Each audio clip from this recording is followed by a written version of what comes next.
बांग्लादेश बोल दिया तो हो गया ना। कितना बार पूछ रहा हूं उनको, अभी बोल रहा नहीं है ना वो।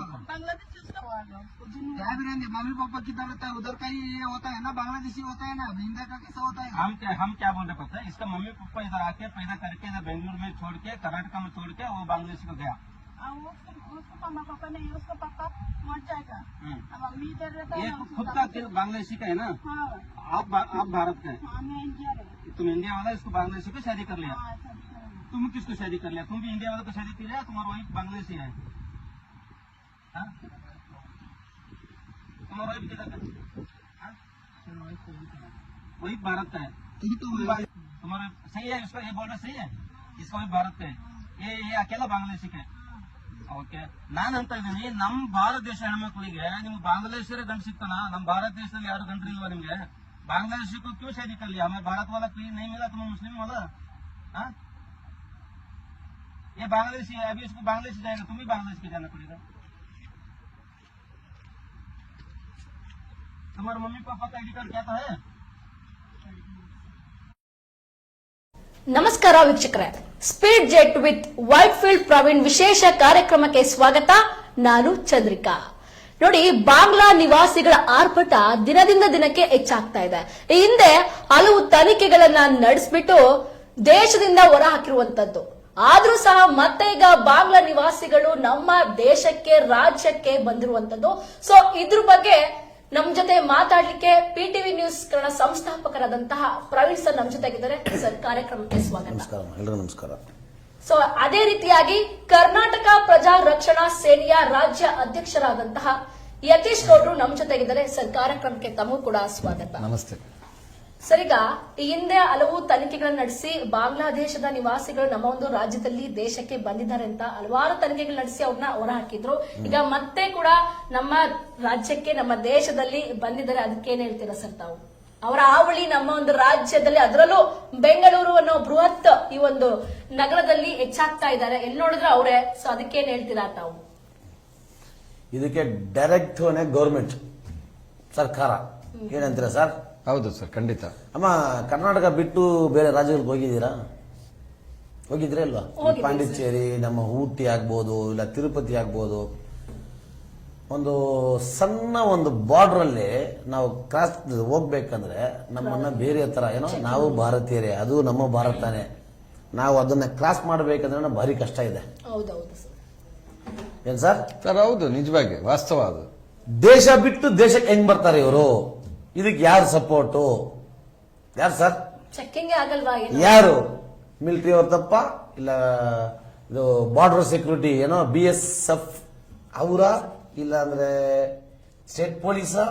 ಇಲ್ಲ ಅಂದ್ರೆ ಸ್ಟೇಟ್ ಗೌರ್ಮೆಂಟಾ? ಇಲ್ಲ ಸೆಂಟ್ರಲ್ ಗೌರ್ಮೆಂಟಾ? ಯಾವುದು ಸರ್? ಹೇಳಿ ಸರ್. ಸರ್, ನನ್ನ ವೈಯಕ್ತಿಕವಾಗಿ ಡೈರೆಕ್ಟ್ ಆಗಿ ನಾನು ಹೇಳಿದ್ರೆ ಅವ್ರದೇ ತಪ್ಪು ಅಂತ. ಇಲ್ಲ, ನಾನು ವೈಯಕ್ತಿಕವಾಗಿ ಒಂದಷ್ಟು ಇದ್ರ ಬಗ್ಗೆ ಗಮನ ಹರಿಸಿದಾಗ, ಏನ್ ಈ ಬಾಂಗ್ಲಾದೇಶದ ಅಕ್ರಮ ವಲಸಿಗರು ಏನು ನಮ್ಮ ಇವತ್ತು ದೊಡ್ಡ ತಲೆನೋವಾಗಿ ನಮ್ಮ ದೇಶಕ್ಕೆ, ರಾಜ್ಯಕ್ಕೆ ಪರಿಣಮಿಸಿದ್ದಾರೆ. ಇದನ್ನ ನಾವು ಇಂಗ್ಲಿಷಲ್ಲಿ ಒಂದು ಗಾದೆ ಹೇಳ್ತಾರೆ, ಕನ್ನಡದಲ್ಲಿ ಕಾಯಿಲೆ ಬರೋಕ್ಕೂ ಮುಂಚೆ ಕಾಯಿಲೆ ತಡಿಬೇಕು, ತಡ್ಕೊಳ್ಳೋದು ಬಾರಿ ಒಂದು ಒಳ್ಳೆ ಆಲೋಚನೆ ಅಂತ ಹೇಳ್ತಾರೆ. ಈಗ ನಾವು ಯಾವ ಹಂತ ತಲುಪಿದೀವಿ ಅಂತಂದ್ರೆ, ಒಳಗಡೆ ಬಿಟ್ಕೊಂಡ್ಬಿಟ್ಟಿದಿರಿ. ಇದರಿಂದ ಸಮಸ್ಯೆಗೂ ಒಳಪಟ್ಟು ನಾವು ಇದರಿಂದ ಹಲವಾರು ಸಮಸ್ಯೆಗಳನ್ನ, ಕ್ರೈಮ್ ಆಗಿರ್ಬೋದು, ಅವರಿಂದ ಹಲವಾರು ಅಪರಾಧಗಳು ಅಷ್ಟೇ ಅಲ್ಲದೆ ಇವತ್ತು ವೋಟಿಂಗ್ ಅಲ್ಲಿ ಬಹಳ ಅವರು ಪ್ರಮುಖ ಪಾತ್ರ ವಹಿಸ್ತಾ ಇದ್ದಾರೆ. ಅಂದ್ರೆ ನೋಡಿ, ಹೊರದೇಶದವರು ಸರ್, ಇವರೇನು ಬರೀ ವೋಟ್ ಹಾಕೋದಕ್ಕೋಸ್ಕರ ಕರ್ಕೊಂಡ್ ಬಂದಿರ ಮಿಷಿನ? ಇಲ್ಲ ಅಂದ್ರೆ ನಮ್ಮ ದೇಶನ ಹಾಳು ಮಾಡೋದಕ್ಕೆ ಬಂದಿರ ಮಿಷಿನ? ಸರ್, ಇದು ನೋಡಿ, ಇನ್ನೊಂದು ಸರ್, ಮಧ್ಯ ಪ್ರವೇಶ. ಇಲ್ಲ ಮೇಡಮ್, ನೀವು ಇಲ್ಲ ಮತ್ತೆ ಇಲ್ಲ ಇವನ್ನ ಸ್ವಲ್ಪ ಕ್ಲೀನ್ ಚರ್ಚೆ ಮಾಡೋಣ. ಇವು ನಾನೇನು ಮಾತಾಡ್ಬೇಕು, ನೀವು ಮಾತಾಡ್ಬೇಕಂತಲ್ಲ, ಇದನ್ನ ಒಂಥರ ಚರ್ಚೆನೆ. ಯಾರಿಗೆ ಏನ್ ಅನ್ಸೋದು ಮಾತಾಡ್ರಿ. ಈಗ ವೋಟರ್ ಐಡಿ ಅಂತ ತಕ್ಷಣ ನಾನು ಹೇಳಿಕ್ ಇಷ್ಟಪಡೋದೇನಂದ್ರೆ, ಆಧಾರ್ ಕಾರ್ಡು ನಮ್ಮ ಒಂದು ದೇಶದ್ದು. ಸೊ ಅವರು ಬಾಂಗ್ಲಾ ನಿವಾಸಿಗಳು ಮಾಡ್ಕೊಂಡಿರೋದು ಆಧಾರ್ ಕಾರ್ಡು ನಮ್ಮ ಒಂದು ಪ್ರಜಾಪ್ರಭುತ್ವವನ್ನ ಒಳಗೊಂಡಿರುವಂತದ್ದು ಒಂದು ಆಧಾರ್ ಕಾರ್ಡು. ವೋಟರ್ ಐಡಿ ಮಾತ್ರ ಅವರು ಒಂದು ದೇಶಕ್ಕೆ ಹೋಗಿ ಯಾವಾಗ ಚುನಾವಣೆ ನಡೆಯುತ್ತೆ ಆ ಸಂದರ್ಭದಲ್ಲಿ ಚುನಾವಣೆಗೆ ಹೋಗ್ಬಿಟ್ಟು ವೋಟ್ ಮಾಡುವಂತ ಕೆಲಸಗಳು ಆಗಿದಾವೆ ಅಂತ ನಾನ್ ಕೇಳ್ಪಟ್ಟಿರೋದು ಸರ್. ಸೂಪರ್ ಮಾಹಿತಿ. ಇದಕ್ಕೆ ಸರ್ ನೀವೇ ಹೇಳಿ ಸರ್. ಹೇಳಿ ಸರ್. ಈಗ ನೋಡಿ, ನಮ್ಮ ಈಗ ಒಂದು ಕೇಂದ್ರ ಸರ್ಕಾರ SIR ಅನ್ನೋದನ್ನ ತಗೊಂಡ್ ಬಂದಿದೆ. ಈ ತಗೊಂಡ್ ಬಂದಿರೋ ಮೂಲ ಉದ್ದೇಶನೇ ಅಕ್ರಮ ವಲಸಿಗರನ್ನ ಹುಡುಕಿ ಪತ್ತೆ ಹಚ್ಚಿ ಅವರ ವೋಟರ್ ಐಡಿನ ಅಮಾನತ್ ಮಾಡಿ ಅವ್ರನ್ನ ಮತ್ತೆ ಅವರ ಒಂದು ದೇಶಕ್ಕೆ ಮರಳಿ ಕಳಿಸ್ಲಿಕ್ಕೆ ಮಾಡ್ತಕ್ಕಂತ ಒಂದು ವ್ಯವಸ್ಥೆಗೆ SIR ನ ತಂದಿರತಕ್ಕಂಥದ್ದು. ಆದ್ರೆ ಇದು ಒಂದು ದಿಕ್ಕಾಯ್ತು. ನಾವ್ ಇನ್ನೊಂದು ದಿಕ್ಕಿನಲ್ಲಿ ಯೋಚನೆ ಮಾಡಬೇಕು. ಮೊನ್ನೆ ಕಳೆದ ಒಂದು ಕೆಲವು ದಿನಗಳ ಹಿಂದೆ ಬಾಂಗ್ಲಾದೇಶಿಗರೇ ಸ್ವತಃ ಹೇಳಿಕೆ ಕೊಡ್ತಾರೆ ಒಂದು ಸೋಷಿಯಲ್ ಮೀಡಿಯಾದಲ್ಲಿ. ಏನಪ್ಪಾ ಅಂತಂದ್ರೆ, ನಮ್ಮನ್ನ ಇಲ್ಲಿ ಒಂದು ನಾಯಕ ಅಂತೇಳಿ ನಮ್ಮನ್ನ ಕಂಟ್ರೋಲ್ ಮಾಡ್ತಾನೆ, ಅವನು ನಾವು ಹಗಲೊತ್ತು ಬೆಳಗಿನ ಜಾವ ಕಸ ಆರ್ಸಕ್ಕೆ ಅಂತೇಳಿ ನಾವು ಹೋಗ್ತೀವಿ. ಮೂಲ ಉದ್ದೇಶ ಅವ್ರದ್ದು ಆಲ್ಮೋಸ್ಟ್ ಬಾಂಗ್ಲಾ ದೇಶದ ವಲಸಿಗರೇನಿದ್ದಾರೆ ಬೆಂಗಳೂರಿನ ಒಂದು ಏನು ಈ ಕಸಗಳನ್ನ ಹಾಯ್ಕೊಂಡೋಗಿ ಅವ್ರು ಅದರಲ್ಲಿ ಒಂದು ಗುಜುರಿಗೆ ಹಾಕಿ ಅದರಲ್ಲಿ ಜೀವನ ನಿರ್ವಹಣೆ ಮಾಡ್ತಕ್ಕಂಥ ಕಸಬು ಅಂತ ಮೇಲ್ನೋಟಕ್ಕೆ ನಾವು ಅದನ್ನ ಗಮನಿಸ್ತೀವಿ. ಆದ್ರೆ ಸ್ವತಃ ಬಾಂಗ್ಲಾ ವಲಸಿಗರಿಗೆ ಹೇಳಿಕೆ ಕೊಡೋ ಪ್ರಕಾರ ಅವ್ರನ್ನ ಕಂಟ್ರೋಲ್ ಮಾಡಕ್ ಒಬ್ಬ ನಾಯಕ ಹಗಲೊತ್ತು ಆ ಕೆಲಸ ಮಾಡಿದ್ಮೇಲೆ ಅವ್ರಿಗೆ ಟಾರ್ಗೆಟ್ ಇದೆ, ಇಷ್ಟು ಮನೆ ಕಳ್ತನ ಮಾಡಬೇಕು. ಅದನ್ನೇ ಹೇಳಿ ಸರ್, ಇಲ್ಲ ನಾನು ಹೇಳ್ತೀನಿ ಸರ್ ಅಂತ ಹೇಳಿದ್ದು. ಅದರಲ್ಲಿ ಏನೇನು ಅವರಿಂದ ಇದೆ ಅಂತ ನಾವು ಇವತ್ತು ಫುಲ್ ಒಪ್ಪನೆ ಮಾತಾಡೋಣ ಸರ್. ಮನೆ ಕಳ್ತನ ಮಾಡಬೇಕು. ಮತ್ತೆ ಕಳ್ತನ ಅಷ್ಟೇ ಅಲ್ಲ, ಇವ್ರು ಯಾರನ್ನ ತೋರಿಸ್ತಾರೋ ಅವರ ಒಂದು ಕೊಲೆನೂ ಮಾಡಬೇಕು. ಬರೀ ಕಳ್ತನ ಅಲ್ಲ. ಇದನ್ನ ಹೇಳಿದ್ಯಾರು? ಸ್ವತಃ ಬಾಂಗ್ಲಾದೇಶದ ಅಕ್ರಮ ವಲಸಿಗರು ನೇರವಾಗಿ ಹೇಳ್ತಾರೆ. ಮತ್ತೆ ಅದರಲ್ಲಿ ದುರಂತ ಏನಂದ್ರೆ, ತನ್ನ ಒಂದು ಪ್ಯಾಂಟ್ ನ ಮೇಲೆ ಎತ್ತಿ ಒಬ್ಬ ತೋರಿಸ್ತಾನೆ, ಹೇಳಿದ ಕೆಲಸ ಕಮಿಟ್ ಟಾರ್ಗೆಟ್ ಕೊಟ್ಟಿಲ್ಲ ಅಂತಂದ್ರೆ ಮೂಳೆ ಮುರಿದೋಗೋ ತರ ಅವರಿಗೆ ಒಂದು ಆಯುಧಗಳಲ್ಲಿ ಹಲ್ಲೆ ಮಾಡಿ ಕಾಲ್ ಮುರಿತಾರೆ. ಇದು ಸ್ವತಃ ಸೋಷಿಯಲ್ ಮೀಡಿಯಾದಲ್ಲೇ ಬಾಂಗ್ಲಾದೇಶಿಗರ ಹೇಳ್ಕೊಂಡಿರ್ತಕ್ಕಂಥದ್ದು. ನಾವು ನೋಡಿ ಯಾವ ಮಟ್ಟಕ್ಕೆ ತಲುಪಿದೆ ಅಂದ್ರೆ, ಅಕ್ರಮ ವಲಸಿಗರು ಅನ್ನೋದು ಒಂದು ಕಡೆ, ಎರಡನೇದಾಗಿ ಅವರಿಂದ ಅಪರಾಧಗಳು ಹೆಚ್ಚಾಗ್ತಾ ಇರೋದು ಒಂದು ಭಾಗ. ನಾವು ಅವ್ರನ್ನೇ ಕೆಟ್ಟದ್ ಮಾಡ್ತೀವಿ. ಅದಕ್ಕೊಬ್ಬ ನಾಯಕ ಅದನ್ನ ಟಾರ್ಗೆಟ್ ಕೊಟ್ಟು ಸ್ಥಳೀಯವಾಗಿ ಹಲ್ಲೆ ಮಾಡಿ ಗುಂಡಾಗಳ ತರ ಅವ್ರನ್ನ ಕನ್ವರ್ಟ್ ಮಾಡ್ಕೊಂಡು ಬೇಳೆ ಬೇಯಿಸ್ಕೊಳ್ತಾ ಇರೋದು ಒಂದು ಭಾಗ. ಆ ಪ್ರಭಾವಿ ವ್ಯಕ್ತಿ ಗೊತ್ತಿದೆ ಸರ್ ನಿಮ್ಗೆ ಯಾರು ಅಂತಾನು? ಇಲ್ಲ, ಅದು ಬೇಕಾಗಿಲ್ಲ, ಎಲ್ಲರೂ ಗೊತ್ತದು, ಹೆಸರುಗಳ ಅವಶ್ಯಕತೆ ಇಲ್ಲ. ಆದ್ರೆ ಅದು ಸಾರ್ ಹೇಳ್ದಂಗೆ ಓಪನ್ ಸೀಕ್ರೆಟ್ ಅಂತಾರಲ್ವಾ. ಅಂದ್ರೆ ಪಕ್ಷದವ್ರು ಮಾಡ್ತಾ ಇರೋದ, ರಾಜಕೀಯದವರ ಯಾರು ಅಂತ ಕೇಳ್ತಾ ಇರೋವಂಥದ್ದು ಸರ್. ಮೇಡಮ್, ಇದರಲ್ಲಿ ಪಕ್ಷನೂ ಇಂಡೈರೆಕ್ಟ್ ಆಗಿರುತ್ತೆ. ಡೈರೆಕ್ಟ್ ಬಿಜೆಪಿ ಬಂದು ಬಾವುಟ ಇಟ್ಬಿಟ್ಟು ಮಾಡಿ ಅಂತ ಹೇಳಲ್ಲ, ಕಾಂಗ್ರೆಸ್ನವ್ರು ಬಾವುಟ ಇಟ್ಬಿಟ್ಟು ಮಾಡಿ ಅಂತ ಹೇಳಲ್ಲ. ಆದ್ರೆ ಎಲ್ಲಾ ಒಂದು ವೈಯಕ್ತಿಕವಾಗಿ ಲ್ಯಾಂಡ್ ಕೊಟ್ಟಿರೋದು ಯಾರು? ಏನ್ ಅಕ್ರಮ ವಲಸಿಗರು ಬಂದು ಲ್ಯಾಂಡ್ ಪರ್ಚೇಸ್ ಮಾಡಿದಾರ? ಈಗ ಅವರು ಇಟ್ಟಿರ್ತಕ್ಕಂತ ಆ ಲ್ಯಾಂಡ್ ಅಲ್ಲಿ ವಲಸಿಗರನ್ನ ಸೇರಿಸ್ಕೊಂಡು ಅಲ್ಲಿ ಇವರ ಅಕ್ರಮ ಬಾಡಿಗೆಗಳನ್ನ ಕಲೆಕ್ಟ್ ಮಾಡಿಕೊಂಡು ಅವ್ರನ್ನ ಮತ್ತೊಂದು ಇನ್ನೊಂದು ಮಗದೊಂದು ಕೆಲಸಕ್ಕೆ ಉಪಯೋಗಿಸ್ಕೊಳ್ತಾ ಇರೋದು ಇಂಡೈರೆಕ್ಟ್ ಆಗಿ ರಾಜಕೀಯದವರೇನೆ ಅಥವಾ ರಾಜಕೀಯಕ್ಕೆ ಸಂಬಂಧಪಟ್ಟ ವ್ಯಕ್ತಿಗಳು ಕೂಡ ಇರ್ತಾರೆ. ಅದನ್ನ ಪರ್ಟಿಕ್ಯುಲರ್ ಆಗಿ ಹೆಸರು ಹೇಳಕ್ಕೆ ಯಾಕಾಗೋದಿಲ್ಲ ಅಂದ್ರೆ, ಒಂದು ಪ್ರಕರಣ ಆದ್ರೆ ಇಂಥವ್ರು ಇಂಥ ಜಾಗದಲ್ಲಿ ಆಯ್ತು, ಇಂಥವ್ರು ಮಾಡಿದ್ರು ಅಂತ ನಾವು ನಿಮ್ಮ ಇದರಲ್ಲಿ ನೇರವಾಗಿ ನಿಮ್ ಪ್ರಶ್ನೆಗೆ ನಾವು ಉತ್ತರ ಕೊಡ್ಬೋದು ಮೇಡಮ್. ಹೌದೌದು. ಅಂದ್ರೆ ಎಷ್ಟೋ ಜನಕ್ಕೆ ನೋಡ್ತಿರೋರಿಗೆ ಒಂದು ಕುತೂಹಲ ಇರುತ್ತಲ್ವಾ ಸರ್, ಯಾರು ಮಾಡಿರ್ಬೋದು, ಯಾವ ಒಂದು ಪ್ರಭಾವಿ ವ್ಯಕ್ತಿ ಮಾಡಿರ್ಬೋದು ಏರಿಯಾನಲ್ಲಿ ಇರುವಂತ ಪಬ್ಲಿಕ್ ಗೆ ಗೊತ್ತು.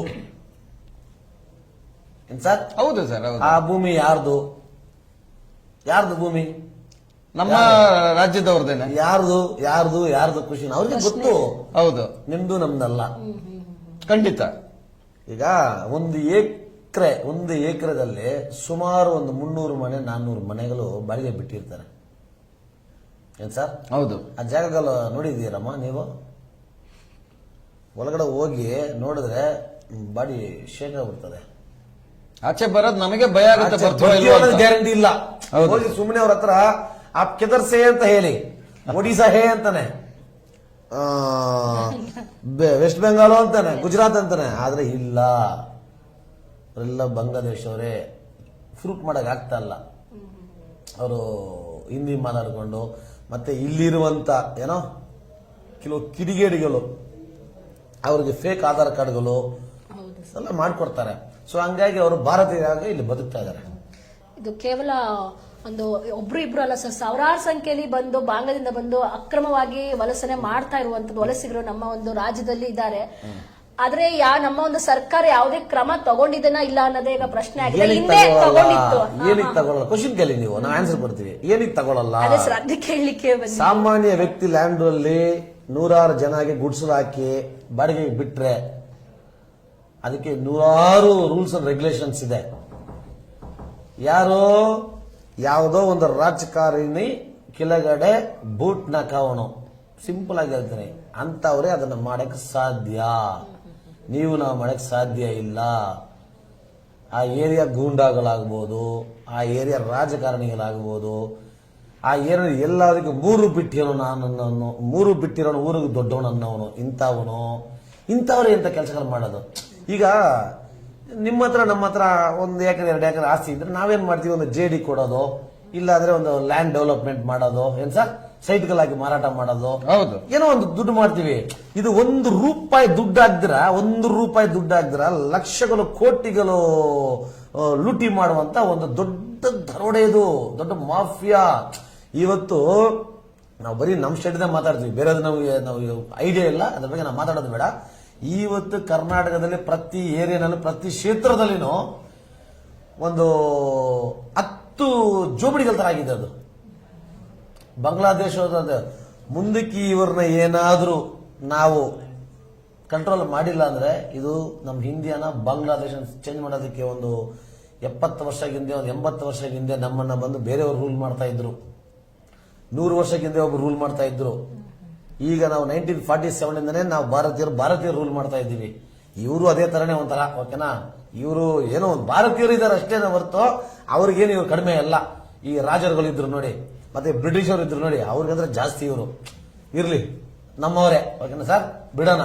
ಆದ್ರೆ ಮುಂದಕ್ಕೆ ನಾವು ಏನಾದ್ರು ಎಚ್ಚೆತ್ಕೊಂಡಿಲ್ಲ, ನಮ್ಗೇನೋ ಬಾಡಿಗೆ ಬರ್ತದೆ, ನಮ್ಗೇನೋ ಕೋಟಿಗಳು ಬರ್ತದೆ ಅಂತ ನಾವು ಬಿಟ್ರೆ ಮುಂದಕ್ಕೆ ಇಂಥ ಜಾಗನ ಬಾಡಿಗೆ ಬಿಟ್ಟಿರೋ ಈ 420ಗಳಿಗೆ ಹೇಳ್ತೀನಿ, ಇವ್ರೊಬ್ಬರಿಂದ ಸ್ಟೇಟು ದೇಶ ಎಲ್ಲ ಹೋಗ್ಬಿಡ್ತದೆ ಮುಂದಕ್ಕೆ. ಸರ್ ಈಗ 100 ಜನ ಬಂದಿರ್ತಾರೆ ಸರ್, 100 ಜನ ಬಂದಿರ್ತಾರೆ, ಇಲ್ಲಿ ಬಂದು ಮದುವೆ ಆಗಿರ್ತಾರೆ, ಒಬ್ಬೊಬ್ರದ್ದು 2 ಮಕ್ಕಳು 3 ಮಕ್ಕಳು ಹುಟ್ಟಿಸಿ ಬಿಸಾಕ್ತಾರೆ ಸರ್, ಓಕೆನಾ. ಜನಸಂಖ್ಯೆ ಜಾಸ್ತಿ ಅವ್ರದ್ದೇ ಆಗ್ತದೆ. ಹೌದು, ಖಂಡಿತ. ಮತ್ತೆ ಇನ್ನೊಂದು ನಾವು ಯೋಚನೆ ಮಾಡ್ತೀವಿ, ಈಗ ಏನಾದ್ರು ಮಾಡಿ ಯೋಚನೆ ಮಾಡ್ತೀವಿ, ಇವರು ದೇಶ ಬಿಟ್ಟು ಬಂದಿರೋದು ಏನಕ್ಕೆ ಬಂದಿದ್ದಾರೆ, ಇಲ್ಲಿ ನಮ್ಮ ದೇಶನ ಉದ್ಧಾರ ಮಾಡಕ್ಕೆಲ್ಲ ಬಂದಿರೋದು, ದೇಶನ ಕಂಟ್ರೋಲ್ ತಗೊಳಕ್ ಬಂದಿರೋದವರು. ಇದು ದೊಡ್ಡ ಮಾಫಿಯಾ, ಇದು ಹೌದು, ಸಣ್ಣ ಪಣ ಮಾಫಿಯಾ ಅಲ್ಲ ಇದು. 100%. ನಾವೇನ್ ಅನ್ಕೊಂತೀವಿ, ಇಲ್ಲಿ ಈ ಕಸಾಯತ ಕೆಲಸಗಳು ಅಂತ ಕೆಲಸಗಳು ಇದೆಲ್ಲ ಯಾರು ಮಾಡ್ತಾರದು, ಇವರೇ. ನೈಟ್ ಅಲ್ಲಿ ಎಲ್ಲ ಪ್ರತಿಯೊಂದು ಏರಿಯಾಗಳನ್ನ ವಾಚ್ ಮಾಡ್ತಾರೆ, ಯಾವ ಮನೆಗೆ ಬೀಗ ಹಾಕಿದೆ, ಯಾವ ಅಪಾರ್ಟ್ಮೆಂಟ್ ಅಲ್ಲಿ ಸೆಕ್ಯೂರಿಟಿ ವೀಕ್ ಇದಾನೆ, ಯಾವ ಏರಿಯಾನಲ್ಲಿ ಜನಸಂಖ್ಯೆ ನೈಟ್ 8 ಗಂಟೆ ಆದ್ರೆ ಒಡನಾಟ ಇರಲ್ಲ, ಪಬ್ಲಿಕ್ ಇದಿರಲ್ಲ, ಇಂಥದ್ದೆಲ್ಲ ವಾಚ್ ಮಾಡೋದು. ಇವರು ಲಿಂಕ್ ಕೊಡೋದು, ರೇಪ್ ಆಗ್ತಾರದು ಯಾರಿಂದ, ಅವರಿಂದನೇ. ಇವತ್ತು ಸ್ಮಗಲ್ ಏನಂತಾರ ಅದನ್ನ, ಇದು ಡ್ರಗ್ಸ್ ಯಾರು ಮಾಡ್ತಾರದು, ಇವರೇ. ಈ ಬಾಂಗ್ಲಾದೇಶ ಅವ್ರನ್ನ ಏನಾದರೂ ನಮ್ಮ ಸರ್ಕಾರ ಎಚ್ಚೆತ್ಕೊಂಡು ಇವ್ರನ್ನ ಒದ್ದು ಆಚೆ ಓಡಿಸಿಲ್ಲ ಅಂದ್ರೆ ಮುಂದಕ್ಕೆ 100% ನಮ್ಮ ಮಕ್ಕಳಲ್ಲಿ ಬದುಕೋದು ಭಾರಿ ಕಷ್ಟ ಇದೆ. ಹೌದು, ಹಿಂದೆ ತನಿಖೆ ಕೂಡ ಆಗಿತ್ತು ಸರ್, ಆದ್ರೂ ಸಹ ಮತ್ತೆ ಬರ್ತಾ ಇದ್ದಾರೆ ಬಾಂಗ್ಲಾ ನಿವಾಸಿಗಳು, ಎಲ್ಲಿ ನೋಡಿದ್ರು ಅವರೇ ಇದ್ದಾರೆ. ಒಂದು ಯಾವುದೇ ಒಂದು ವಾಚ್ಮನ್ ಕೆಲಸ ಅಂತ ಹೇಳಿದ್ರು, ನೀವು ಹೇಳಿದ್ರೆ ಅವಾಗ್ಲೇನೆ ವಾಚ್ಮನ್ ಕೆಲಸ ಇರ್ಲಿ ಆಗಿರ್ಬೋದು, ಯಾವ್ದಾದ್ರು ಒಂದು ಶೋರೂಮ್ಗೆ ಹೋದ್ರು ಸಹ ಅಲ್ಲಿ ಅವರೇ ಇರ್ತಾರೆ, ಕನ್ನಡನೂ ಬರೋದಿಲ್ಲ ಅವ್ರಿಗೆ, ಹಿಂದಿಲೇ ನಾವೇ ಮಾತಾಡಿಸ್ಬೇಕು. ಅದಕ್ಕೇನ್ ಹೇಳ್ತೀರಾ ತಾವು? ಮೇಡಮ್, ಏನಾಗಿದೆ, ಇದು ಭಾಷಾ ಸಮಸ್ಯೆ ಒಟ್ಟಿಗೆ ನೀವ್ ಹೇಳೋದು ಕರೆಕ್ಟ್. ನಮ್ ಪ್ರವೀಣ್ ಸರ್ ಒಂದು ಒಳ್ಳೆ ವಿಷಯನ ತಗೊಂಡ್ರು, ಅದನ್ನ ಮತ್ತೆ ನಾನು ಪ್ರಸ್ತಾಪ ಮಾದಕ ದ್ರವ್ಯ ಏನ್ ಸಾಗಣೆ ಮಾಡ್ತಾರಲ್ವಾ, ಇದ್ರಲ್ಲಿ ಬಹುಪಾಲು ಸಿಂಹಪಾಲು ಬಾಂಗ್ಲಾ ಅಕ್ರಮ ವಲಸಿಗರನೆ ಒಂದು. ಮತ್ತೆ ನೋಡಿ, ಈಗಾಗ್ಲೇ ಶಾಸಕರಿಗೂ ನಿರ್ಣಾಯಕ ಹಂತದ ಒಂದು ಮತ ಕೊಡುವಂತ ಬ್ಯಾಂಕ್ ಆಗಿ ಪರಿವರ್ತನೆ ಆಗಿದ್ದಾರೆ, ನಿರ್ಣಾಯಕ ಹಂತದ ಮತ. ಮತ್ತೆ ಇನ್ನೊಂದೇನಪ್ಪಾ ಅಂತಂದ್ರೆ, ಒಂದು ಅಲ್ಲಿ ಸ್ಥಳೀಯ ಗ್ರೇಟರ್ ಬೆಂಗಳೂರು ಈಗ ಮಹಾನಗರ ಪಾಲಿಕೆ ಚುನಾವಣೆ ಬರ್ತಾ ಇದೆ. ಈಗಾಗಲೇ ಆ ಚುನಾವಣೆಗೆ ಇಷ್ಟು ಕಳ್ಳೋಟ ಅಂದ್ರೆ ಯಾವ್ದು, ಇವ್ರದೇ ಕಳ್ಳೋಟು.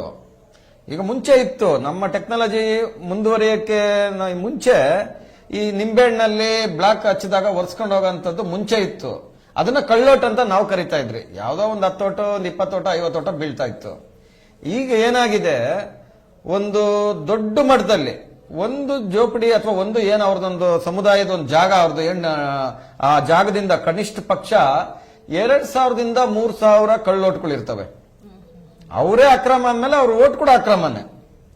ಹಾಗಾಗಿ ಯಾವ ಮಟ್ಟಕ್ಕೆ ಬಂದು ತಲುಪಿದೆ ಅಂದ್ರೆ, ಇವತ್ತು ರಾಜಕೀಯದ ಒಂದು ನಿರ್ಣಾಯಕ ಹಂತದಲ್ಲಿ ಇವ್ರದ್ದು ಒಂದು ಪಾಲು ಅನ್ನೋ ಮಟ್ಟಕ್ಕೆ ನಾವು ಪರಿಸ್ಥಿತಿನ ತಂದೊಡ್ಕೊಂಡಿದ್ದೀರಿ. ಮತ್ತೆ ಇನ್ನೊಂದು ನಾವು ಏನು ಗಮನಿಸಬೇಕು ಅಂದ್ರೆ, ಮುಖ್ಯವಾಗಿ ಮೇಡಮ್, ಇದು ನಾನು ಒಂದು ಸ್ವಲ್ಪ ದೇಶಾಭಿಮಾನದಿಂದನೂ ಸ್ವಲ್ಪ ರೋಷಾಭಿಮಾನದಿಂದನೂ ಒಂದು ಬಾರಿ ಕೋಪದಿಂದನೂ ಹೇಳ್ಬೇಕಾಗತ್ತೆ. ಏನಪ್ಪಾ ಅಂತಂದ್ರೆ ಇವತ್ತು ಟಿವಿ ಚಾನೆಲ್ಗಳಲ್ಲಿ ಇದನ್ನ ಇಷ್ಟು ತೋರಿಸ್ತಾ ಇದ್ದಾರೆ ಅಕ್ರಮ ವಲಸಿಗರ ಬಗ್ಗೆ. ಕೇಂದ್ರ ಸರ್ಕಾರ ಒಂದು ರಕ್ಷಣಾ ಕಾರ್ಯಕ್ಕೆ ಅಂತೇಳಿ ಸಾವಿರಾರು ಕೋಟಿ ಬಿಡುಗಡೆ ಮಾಡ್ತಾ ಇದೆ ಪ್ರತಿ ವರ್ಷ. ನಾನು ಒಂದು ಪ್ರಶ್ನೆ ಕೇಳ್ತಕ್ಕಂಥದ್ದು, ಕೇಂದ್ರ ಸರ್ಕಾರದ ಏನು ಒಂದು ರಕ್ಷಣಾ ಇಲಾಖೆ ಇದೆ, ಈ ಇಲಾಖೆಯಲ್ಲಿ border security BSF force, border security force ಅಂತ ಏನ್ ಕರಿತೀವಿ, ಅದ್ರ ಜೊತೆಗೆ ಸಹಯೋಗ ಆರ್ಮಿಯವರು ಏನಿರ್ತಾರೆ, ಇವರು ಅಲ್ಲಿ ಬಾಂಗ್ಲಾದವರು ಬಿಡ್ತಾರೆ ಅಂತ ಅನ್ಕೊಳ್ಳೋಣ. ಅವ್ರನ್ನ ಏನೋ ದುಡ್ಡು ಕೊಟ್ಟ ಏನೋ ಮಾಡಿ ಅಲ್ಲಿ ಬಾಂಗ್ಲಾ ಆರ್ಮಿಯವರು ಬಿಡ್ತಾರೆ ಅಂತ ನಾವು ಅನ್ಕೋಬೇಕು. ಇಲ್ಲಿ ನಮ್ಮ ದೇಶದ ಗಡಿ ದಾಟಬೇಕಾದ್ರೆ ಏನ್ ಮಾಡ್ತಾ ಇದ್ದಾರೆ ಇವರು? ಈಗ ಫ್ರೀ ಝೋನ್ ಅಂತ ಒಂದ್ ಇರುತ್ತೆ. ನಮ್ಮ ಗಡಿಗೂ ಅವರ ಗಡಿಗೂ ಸುಮಾರು ಒಂದು ಹತ್ತತ್ರ ಒಂದು 300 ಅಡಿ ಫ್ರೀ ಝೋನ್ ಅಂತ ಇರುತ್ತೆ. ಅಲ್ಲಿಂದ ಅವ್ರು ಬಿಡ್ತಾರೆ ಅಂತ ನಾವು ಏನೋ ದುಡ್ಡು ತಗೊಂಡು ಅಲ್ಲಿ ಬಿಡ್ತಾರೆ ಅಂತ ನಾವು ಅನ್ಕೊಳ್ಳೋಣ. ಅದು ಅವರ ಲೋಪದೋಷ, ಅವ್ರು ಸರಿಪಡಿಸ್ಕೊಳ್ಬೇಕಲ್ಲಿ. ನಮ್ಮ ದೇಶದಲ್ಲಿ ಇವತ್ತು ರಕ್ಷಣೆಗೆ ಅಂತೇಳಿ ಹಲವಾರು ಉಪಗ್ರಹಗಳಿರ್ಬೋದು, ಹಲವಾರು ಒಂದು ಡ್ರೋನ್ಗಳಿರ್ಬೋದು, ಅದಕ್ಕೆ ವಿಶೇಷ ಪಡೆದಂತ ನಾಯಿಗಳಿರ್ಬೋದು, ಇದನ್ನೆಲ್ಲ ಸೇರಿಸಿದ್ದಾರೆ ಆರ್ಮಿಗೆ. ಇತ್ತೀಚಿನ ದಿನಗಳಲ್ಲಿ ಮುಧೋಳ್ನ ಸೇರಿಸಿದ್ದಾರೆ. ಇದನ್ನೆಲ್ಲ ಕೋಟಿಗಳು ಖರ್ಚು ಮಾಡ್ತಾರೆ. ಹೌದು ಸರ್, ಅದೇ ಈಗ ನೋಡಿ ಇಷ್ಟು ಕೋಟಿ, ಸಾವಿರಾರು ಕೋಟಿ ಖರ್ಚು ಮಾಡಿ ಇವರು ನುಗ್ತಾ ಇರೋದು ಯಾವುದೇ ಸುರಂಗ ಮಾರ್ಗ ಅಲ್ಲ. ಹೌದು. ಮತ್ತೆ ಇವ್ರು ಯಾವ್ದೋ ಫ್ಲೈಟ್ ಇಂದ ಬಂದು ಲ್ಯಾಂಡ್ ಆಗ್ತಾ ರಾಜರೋಷವಾಗಿ ಮತ್ತೆ ಬರ್ತಾರೆ. ಇವರೇನು ಬಾಂಗ್ಲಾದೇಶದಲ್ಲಿ ಬರ್ತಾರೆ, ಇವರೇನು ಐಫೈ ಕಾರಲ್ಲಿ ಬರ್ತಾ ಇಲ್ಲ. ಇವ್ರು ಬರ್ತಾ ಇರ್ತಕ್ಕಂಥದ್ದು ರಕ್ಷಣಾ ಬೇಲಿ ಏನಿದೆ ಅದನ್ನ ದಾಟ್ಕೊಂಡು ಒಳಗೆ 1-2 ನಾವು ಕಣ್ತಪ್ಪು ಅಂತ ಅನ್ಕೊಳ್ಳೋಣ. 1, 2, 10, 20 ಜನನ ಒಂದು ಕಣ್ತಪ್ಪಿಂದ ಆಗಿದೆ, ಎಲ್ಲೋ ಒಂದು ಸಣ್ಣ ಲೋಪದೋಷ ಆಗಿದೆ ಅಂತ ಇಟ್ಕೊಳ್ಳೋಣ. ಆದ್ರೆ ಲಕ್ಷಾಂತರ ಮಂದಿ, ಸಾವಿರಾರು ಮಂದಿ ಒಂದೊಂದು ನಮ್ಮ ಬೆಂಗಳೂರಲ್ಲಿ ಕನಿಷ್ಠ ಪಕ್ಷ ಇವತ್ತು 3 ಲಕ್ಷ ಜನ ಮೇಲೆ ಕನಿಷ್ಠ ಪಕ್ಷ ಬಾಂಗ್ಲಾ ಅಕ್ರಮ ವಲಸಿಗರು ಬಂದು ಸೇರ್ಕೊಂಡಿದ್ದಾರೆ ಅಂದ್ರೆ, ಲಕ್ಷಾಂತರ ಜನನ ಅಲ್ಲಿ ಬಿಡ್ತಾ ಇದ್ದಾರೆ ಅಂತಂದ್ರೆ ನಮ್ಮ ರಕ್ಷಣಾತ್ಮಕ ಯಾವ ಮಟ್ಟಕ್ಕೆ ಇದೆ ಅನ್ನೋದ್ರ ಬಗ್ಗೆ ಕೂಡ ನಾವು ಆಲೋಚನೆ ಮಾಡಬೇಕಾಗುತ್ತೆ. ಇದು ಸಣ್ಣ ವಿಷಯ ಅಂತ ನನ್ನ ಪ್ರಕಾರ ಅಲ್ಲ. ಇವತ್ತು ನೋಡಿ, ಸ್ವಲ್ಪ ಟೈಮ್ ತಗೊಳ್ತೀನಿ ಮೇಡಮ್, 2 ನಿಮಿಷ ತಗೊಳ್ಳಿ. ಇವತ್ತು ಇದ್ರ ವಿರುದ್ಧ ಧ್ವನಿ ಎತ್ತುತ್ತಾ ಇರೋದು, ಎತ್ತಬೇಕಾಗಿರೋದು ಯಾರು? ಸರ್ಕಾರದವರು ಅಲ್ವಾ? ನಮ್ಮ ರಾಜ್ಯ ಸರ್ಕಾರಕ್ಕೆ ಅದು ಏನು ಮಂಕುಬೂಜಿ ಎರಚಿದಾರೋ ಅಥವಾ ಮಂಕುಬೂಜಿ ಬಡ್ದಿದ್ಯೋ ಗೊತ್ತಾಗ್ತಾ ಇಲ್ಲ. ಇವತ್ತು ರಾಜ್ಯ ಸರ್ಕಾರ, ಕೇಂದ್ರ ಸರ್ಕಾರ ಆರ್ಡರ್ ಮಾಡಿ, ಕೇಂದ್ರ ಸರ್ಕಾರದಿಂದ ಆರ್ಡರ್ ಬರೋ ತನಕ ಇವತ್ತು 1% ರಾಜ್ಯ ಸರ್ಕಾರದಿಂದ ಅದ್ರ ಬಗ್ಗೆ ಒಂದು ತನಿಖೆ ಆಗ್ಲಿ, ಒಂದು ಕ್ರಮ ಆಗ್ಲಿ ಕೈಗೊಂಡಿರ್ಲಿಲ್ಲ. ಈಗ ನಮ್ಮ ಕಳೆದ ಸರ್ಕಾರದಲ್ಲಿ ಜಿ ಪರಮೇಶ್ವರ್ ಅವರು ಏನ್ ಗೃಹ ಮಂತ್ರಿ ಆಗಿದ್ರು, ಅವರು ಕೇಂದ್ರ ಸರ್ಕಾರದ ಆದೇಶ ಬಂದಿದೆ, ನಾವು ಅದನ್ನ ಯಾರೇ ಇದ್ರು ಕೂಡ ಬಿಲ್ಕುಲ್ ಕ್ರಮ ಕೊಳ್ತೀವಿ ಅನ್ನೋ ಒಂದು ಆದೇಶವನ್ನ ಮಾಡ್ತಾರೆ. ಆದ್ರೆ ಎಷ್ಟರ ಮಟ್ಟಿಗೆ ಜನ ನಾಚಿಕೆ ಹಾಕಿದ್ರು, ಎಷ್ಟು ಜನ ನೀಡಿದ್ರು. ಇವತ್ತು ಒಬ್ಬ ಧರ್ಮ ರಕ್ಷಕ ಆಗಿರ್ಬೋದು, ಪುನೀತ್ ಕೆರೆಹಳ್ಳಿ, ಅವರ ಹಿನ್ನೆಲೆ ಇನ್ನೊಂದು ಮತ್ತೊಂದು ನಮಗ್ ಬೇಡ. ನಾನು ಹೇಳ್ತಾ ಇರ್ತಕ್ಕಂಥದ್ದು, ಧರ್ಮ ರಕ್ಷಣೆ ಜೊತೆಗೆ ಆ ಒಬ್ಬ ಮನುಷ್ಯ ಸಾಮಾನ್ಯ ನಾಗರಿಕನಾಗಿ, ಅವರೇನು ಸರ್ಕಾರದ ಅಧೀನದಲ್ಲಿಲ್ಲ. ಸೆಂಟ್ರಲ್ ಒಂದೇ ಮಾತು ಸರ್. ಸರ್ ಸರ್, ಅದು ಪುನೀತ್ ಕೆರೆಹಳ್ಳಿ ಅಂತ ಹೇಳಿದ್ರಲ್ಲ, ನಮಗೂ ಪರಿಚಯ ಇದಾರೆ. ಅವ್ರೇನಾದ್ರು ನಾಡದ್ರೋಹಿ ಇಲ್ಲ ದೇಶದ್ರೋಹಿನ? ಸರ್ ಖಂಡಿತವಾಗೂ ಇಲ್ಲ. ಪದೇ ಪದೇ ಅದನ್ನ ನೀನು ಈ ಬಾರ್ಡರ್ ಬರಬಾರ್ದು, ಆ ಬಾರ್ಡರ್ ಬರಬಾರ್ದು, ನೀನು ಆ ದೇವಸ್ಥಾನ ಹೋಗ್ಬಾರ್ದು, ಸಿಕ್ಕಿರೋ ಜಾಗನೆಲ್ಲ ಅರೆಸ್ಟ್ ಮಾಡ್ತಾ ಇರ್ತಾರೆ. ಅದಕ್ಕೆ ನಾನು ಏನಾದ್ರೂ ಅದ್ರ ಬಾರ್ಡರ್ ದಾಟ್ಕೊಂಡು ಬಂದ್ಬಿಟ್ನಾ, ಇಲ್ಲ ನಾಡದ್ರೋಹಿನ ದೇಶದ್ರೋಹಿನ ನನಗೆ ಒಂದು. ಸರ್, ಇದನ್ನ ಧಾರ್ಮಿಕ ದುರಂತ ಅನ್ಬೇಕಾಗ್ತದೆ, ಟಾಪಿಕ್ ಬಿಟ್ಟೋಗ್ಬಿಡ್ತದೆ. ಅದು ಪಾಪ ಇಲ್ಲ, ಧಾರ್ಮಿಕ ದುರಂತ ಇದು. ಯಾಕೆ ಹೇಳ್ತಾ ಇದೀನಿ ಅಂದ್ರೆ, 1 ನಿಮಿಷ ಟಾಪಿಕ್ ಬಿಟ್ಟು ಮಾತಾಡ್ತೀನಿ ಮೇಡಮ್, ಜಾಸ್ತಿ ಟೈಮ್ ತಗೊಳ್ಳೋದು. ಯಾಕೆ ಅಂತ ಹೇಳ್ತೀನಿ ಅಂತಂದ್ರೆ, ನೋಡಿ, ಇವತ್ತು ನಮ್ಮ ಭಾರತ ದೇಶದಲ್ಲಿ ಹಲವಾರು ಧಾರ್ಮಿಕಗಳನ್ನ, ನಾವು ಧರ್ಮಗಳನ್ನ ಹೊಂದಿರತಕ್ಕಂಥ ಜಾತ್ಯತೀತ ರಾಷ್ಟ್ರ. ಇವತ್ತು ನಾವು ಕ್ರಿಶ್ಚಿಯನ್ ಕಮ್ಯುನಿಟಿ ಅಥವಾ ಮುಸ್ಲಿಂ ಕಮ್ಯುನಿಟಿ ಇರ್ಬೋದು, ಅಥವಾ ಸಿಂಗ್ ಇರ್ಬೋದು, ಜೈನ್ ಇರ್ಬೋದು, ಪಾರ್ಚಿಯರ್ ಇರ್ಬೋದು, ಅಥವಾ ಬುದ್ಧಿಸ್ಟ್ ಇರ್ಬೋದು, ಎಲ್ಲಾರನ್ನು ಗೌರವಿಸಿ, ಎಲ್ಲಾರನ್ನು ಪ್ರೀತಿ ವಿಶ್ವಾಸದಿಂದ ನಾವು ಕಾಣ್ತೀವಿ. ಆದ್ರೆ ಇಲ್ಲಿ ಸಮಸ್ಯೆ ಏನಾಗಿದೆ ಅಂತಂದ್ರೆ, ಚರ್ಚಲ್ಲಿ ಈಗ ಪಾದ್ರಿಗಳು ಬರ್ತಾರೆ, ಅವ್ರದೊಂದು ಧರ್ಮ ಪ್ರಚಾರ ಮಾಡ್ತಾರೆ, ಇನ್ನೊಂದು ಧರ್ಮನ ತಪ್ಪಾಗಿ ಮಾತಾಡ್ತಾರೆ, ಅದನ್ನ ನಾವು ಸಹಿಸ್ಕೋಬೇಕು, ಅವ್ರ ಮೇಲೆ ಕೇಸ್ ಬೀಳೋದಿಲ್ಲ. ಮತ್ತೆ ನೋಡಿ, ಈಗ ಇನ್ನೊಂದು ಮುಸ್ಲಿಂ ಮುಖಂಡರಲ್ಲಿ ಅವ್ರದೇ ಆದಂತ ಒಂದು ಒಗ್ಗಟ್ಟಿನ ಬಲ ಇದೆ, ಅವ್ರದೇ ಆದಂತ ಕಮ್ಯುನಿಟಿ ಇದೆ. ಇದ್ರೂ ಕೂಡ ಅವರಲ್ಲಿ ಒಗ್ಗಟ್ಟು ಅನ್ನೋದಿದೆ, ಅವ್ರು ಒಬ್ರಿಗೊಬ್ರು ಬಿಟ್ಕೊಡೋದಿಲ್ಲ. Correct sir. ಒಂದು ಮಾತು ಬೇಜಾರು ಮಾಡ್ಕೊಂಬ. ಕರೆಕ್ಟ್, ಇದನ್ನು ಪಾಯಿಂಟೇ. ಸರ್ ಸರ್, ಈಗ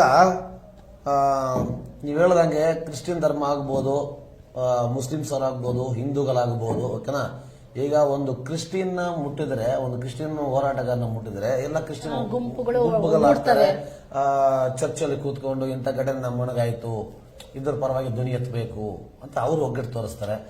ಇವರು ನಮ್ಮ ಮುಸಲ್ಮಾನ್ ಸಾಹೇಬ್ ಇವರು ಅವ್ರಿಗೆ ಏನಾದ್ರು ಆಯ್ತು ಅಂದ್ರೆ ಬಿಟ್ಟು ಕೊಡೋದೇ ಇಲ್ಲ. ಅವರು ಬಿಟ್ಟು ಕೊಡೋದೇ ಇಲ್ಲ ಸರ್, ಯಾವುದೇ ಕಾರಣ ಬಿಟ್ಟು ಕೊಡಲ್ಲ. ಇನ್ನೊಂದು ಇಲ್ಲ ಸರ್, ಇಲ್ಲಿ ನಮ್ಮ ದೇಶದಲ್ಲಿ ಹಿಂದೂಗಳು ಇದಾರ ಇಲ್ವಾ ಸರ್? ನಾವ್ ಹಿಂದೂಗಳು ಯಾವ ರೀತಿ ಆಗ್ಬಿಟ್ಟಿದೆ ಅಂದ್ರೆ ನಮ್ಮ ರಾಜ್ಯದ ಮಟ್ಟದಲ್ಲಿ ಹೇಳ್ಬೇಕು. ಇವಾಗ ನಾನು ಕ್ವಶನ್ ಕೇಳ್ತಾ ಇದ್ದೀನಿ, ನನ್ನ ಕೆಲಸ ಅಲ್ಲ ಅದು. ಆದ್ರೂ ಒಂದು 5 ನಿಮಿಷ ನಮ್ಮ ದೇಶಕ್ಕಾಗಿ ಮಾತಾಡೋಣ ಅಂತ ಅಷ್ಟೇ ಸರ್. ಮುಸ್ಲಿಂ ಅವರ ಅವ್ರದ ಒಂದು ಧರ್ಮಕ್ಕೆ ಸಂಬಂಧಪಟ್ಟಂಗೆ ಹಜ್ ಖಾತೆ ಇದೆ, ಹಜ್ ಇದೆ. ಆ ಹಜ್ಜಲ್ಲಿ ಬರ್ತಕ್ಕಂತ ಹಣ ಅವ್ರದೇ ಆದಂತ ಕಮ್ಯುನಿಟಿಗೆ ಬಳಕೆ ಆಗ್ತದೆ. ಚರ್ಚಲ್ಲಿ ಅವ್ರದೇ ಆದಂತ ಪ್ರೈವೇಟ್ ಟ್ರಸ್ಟ್ ಗಳನ್ನ, ಖಾಸಗಿ ಟ್ರಸ್ಟ್ ಗಳನ್ನ ಮಾಡಿಕೊಂಡು ಸರ್ಕಾರಿ ಅಧೀನದಕ್ಕೆ ಒಳಪಡದೆ ಅಲ್ಲಿ ಬರ್ತಕ್ಕಂತ ಅಮೌಂಟ್ ನ ಅವರು ಒಂದು ಧಾರ್ಮಿಕವಾಗಿ ಬಳಸ್ಕೊಂತಾರೆ. ಆದ್ರೆ ನಿಜವಾಗ್ಲೂ ದೊಡ್ಡ ದುರಂತ ಅಂತಂದ್ರೆ ನಮ್ಮ ಕೋಟ್ಯಾಂತರ ಹಿಂದೂಗಳು ಏನು ನಮ್ಗೆ ನೋವಾಗ್ತದೆ ಅಂದ್ರೆ ಬರಂತ ದುಡ್ಡು ಎಲ್ಲಾ ಧರ್ಮಕ್ಕೂ ಹೋಗ್ತದೆ. ಇದು ಹೆಂಗೆ ನಾವು ಧಾರ್ಮಿಕವಾಗಿ ಒಪ್ಕೊಳಕ್ ಆಗ್ತದ, ಅಥವಾ ನಾವ್ ಇದನ್ನ ಸಹಿಸ್ಕೊಂಡಿರ್ಬೇಕಾ, ಅಥವಾ ನಾವೇನಾದ್ರೂ ಬೇರೆ ದೇಶಕ್ಕೆ ಹೋಗಿ ಬದುಕ್ತಾ ಇದೀವ? ಎಲ್ಲ ಸಹಿಸ್ಕೊಬೇಕು ಅಂತ ಹೇಳಿ ಹಿಂದೂದ ಈಗ ನೋಡಿ, ಅದೇ ನಾನು ಪುನೀತ್ ಕೆರಳಿ ಅವ್ರ ವಿಷಯಕ್ಕೆ ಇಷ್ಟು ಬಂದಿದ್ದು. ಇದೇ ರೀತಿ ಪುನೀತ್ ಕೆರಳಿ ಅವರಿಗೆ ಟಾರ್ಗೆಟ್ ಮಾಡ್ತಾ ಇರೋದು. ಮೊನ್ನೆ ಯಾವ್ದೋ ದೇವಸ್ಥಾನಕ್ಕೆ ಹೋಗೋ ಟೈಮ್ನಲ್ಲಿ ನೀನು ಬರುವಾರ ಮಂತ್ರಾಲಯದಲ್ಲಿ ಹೋಗಿ ಸರ್ ರಾಜ್ಯ ಬಿಟ್ಟು ರಾಜ್ಯದಲ್ಲಿ ಹೋಗಿ ಆತನ ಅವಮಾನ ಮಾಡಂತ ಅಂತದ್ದು. ಅದಕ್ಕೆ ನಾಡದ್ರೋಹಿ ಇಲ್ಲ ಏನಾದ್ರೂ ಬಾಂಬ್ ಬ್ಲಾಸ್ಟು ಇಲ್ಲ ಬೇರೆ ಏನಾದ್ರು ರೇಪು ಗೀಪು ಇಲ್ಲ ದರೋಡೆ ಏನಾದ್ರು ಮಾಡಿದಾನ ಆತನು ಸರ್? ಗೊತ್ತಿಲ್ಲ ಸರ್. ಗೋರಕ್ಷಣೆ ಗೊತ್ತು ಅಷ್ಟೇ ಸರ್. ಹೌದು, ಗೋರಕ್ಷಣೆ ಅವರು ಅಂತಾನು ಗೊತ್ತು ಸರ್. ಈಗ ಪುನೀತ್ ಕೆರಳಿ ಅವರು ಬಾಂಗ್ಲಾದೇಶದ ಅಕ್ರಮ ವಲಸಿಗರ ಪರವಾಗಿ ಸರ್ ಆತನ ಯಾಕೆ ಟಾರ್ಗೆಟ್ ಮಾಡಿ ಅರೆಸ್ಟ್ ಮಾಡ್ತಾರೆ? ಪಾಪ ಮೊನ್ನೆ ರೀಸೆಂಟ್ ಆಗಿ ಅವ್ನ ಅರೆಸ್ಟ್ ಮಾಡಕ್ಕೆ 1-2 ದಿನ, ಅದೇ ಅರೆಸ್ಟ್ ಮಾಡೋದಿಲ್ಲ, ಮೋಸ್ಟ್ಲಿ 15 ದಿನ ಆಯ್ತು ಗೊತ್ತಿಲ್ಲ, ಕರೆಕ್ಟ್ ಡೇಟ್ ಗೊತ್ತಿಲ್ಲ ನನಗೆ. ಪಾಪ ಅವ್ರು ಯಾವ್ದೋ ಮದುವೆಗಂತ ಹೋಗಿರ್ತಾನೆ ಆತನ ಊರಿಗೆ. ಅಲ್ಲಿ ಹೋಗಿ ಅವ್ರ ಮನೆ ಹತ್ರ ಹೋಗಿ ಅರೆಸ್ಟ್ ಮಾಡ್ಕೊಂಡ್ ಬಂದಿದ್ದಾರೆ. ಸೊ ಅದಕ್ಕೆ ನನಗೆ ಅದ್ರ ಬಗ್ಗೆ ಗೊತ್ತಿಲ್ಲ. ಸೊ ಆತನ ಏನಾದರೂ ದೊಡ್ಡದಾಗಿ ಏನಾದರೂ ತಪ್ಪೇನೋ ಮಾಡಿಬಿಟ್ಟಿದಾನ, ಇಲ್ಲ ನಮ್ಮ ದೇಶ ವಿರೋಧ ಕೆಲಸಗಳು ಏನಾದರೂ ಮಾಡಿ ಅವ್ರನ್ನ ಏನಾದ್ರು. ಇದಕ್ಕೆ ಸಂಬಂಧಪಟ್ಟಂಗೆ ನಾನು ತಮ್ಮ ಗಮನಕ್ಕೆ ಇರುತ್ತೆ, ಆದ್ರೂ ಒಂದನ್ನು ಹೇಳಕ್ ಇಷ್ಟಪಡ್ತೀನಿ. ಈ ರೀತಿ ಹಲವಾರು ಆ ವ್ಯಕ್ತಿ ಬಗ್ಗೆ ಕಂಪ್ಲೇಂಟ್ ಆದಾಗ ಖುದ್ದಾಗಿ ಸರ್, ಇದು ಇನ್ನೊಂದು ನೆನಪಿರ್ಲಿ, ಇದು ರಿಯಾಲಿಟಿ ಶೋ, ಯಾರು ಎದುರಂತದ್ದು ಬೆದರಂತದ ಶೋ ಅಲ್ಲ.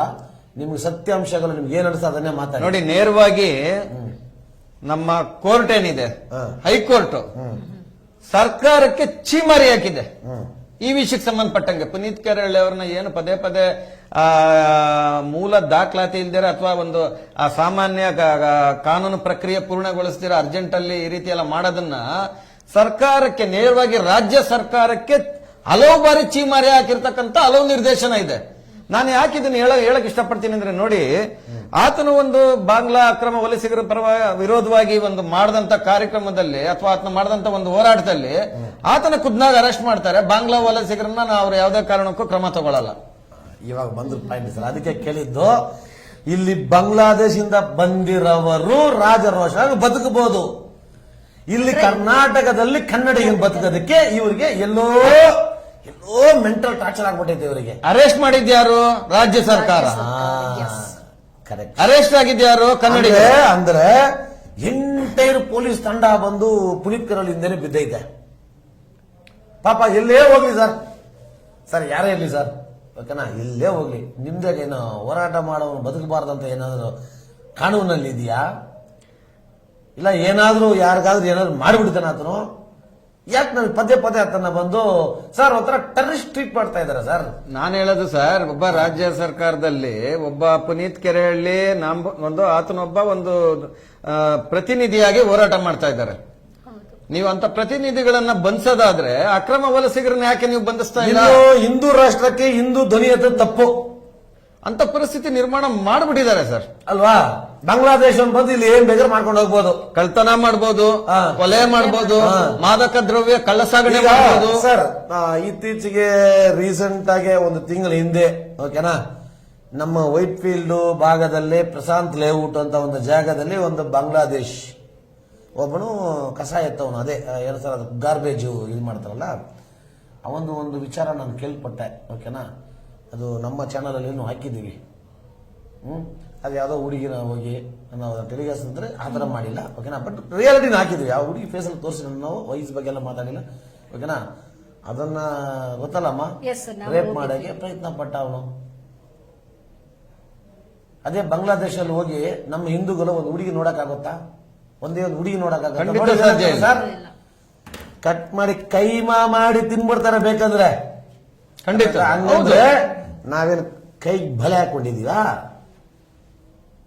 ನೋಡಿ, ಇನ್ನೊಂದು ಈ ಇದರಲ್ಲಿ ಒಂದು ಮೆಚ್ಚ ಅಂತ ಸುದ್ದಿ ಅಂದ್ರೆ, ಸರ್ಕಾರ ಯಾವುದೇ ಇರಲಿ, ಒಳ್ಳೆ ಕೆಲಸ ಮಾಡಿದ್ರೆ ಒಳ್ಳೆ ಕೆಲಸ, ನಾವು ಜನ ವಿರೋಧಿ ಕೆಲಸ ಮಾಡಿದ್ರೆ, ದೇಶ ವಿರೋಧಿ ಕೆಲಸ ಮಾಡಿದ್ರೆ, ಕಾನೂನು ವಿರೋಧಿ ಕೆಲಸ ಮಾಡಿದ್ರೆ ನಾವು ಅದನ್ನ ಮೆಚ್ಚಕ್ಕಾಗಲ್ಲ.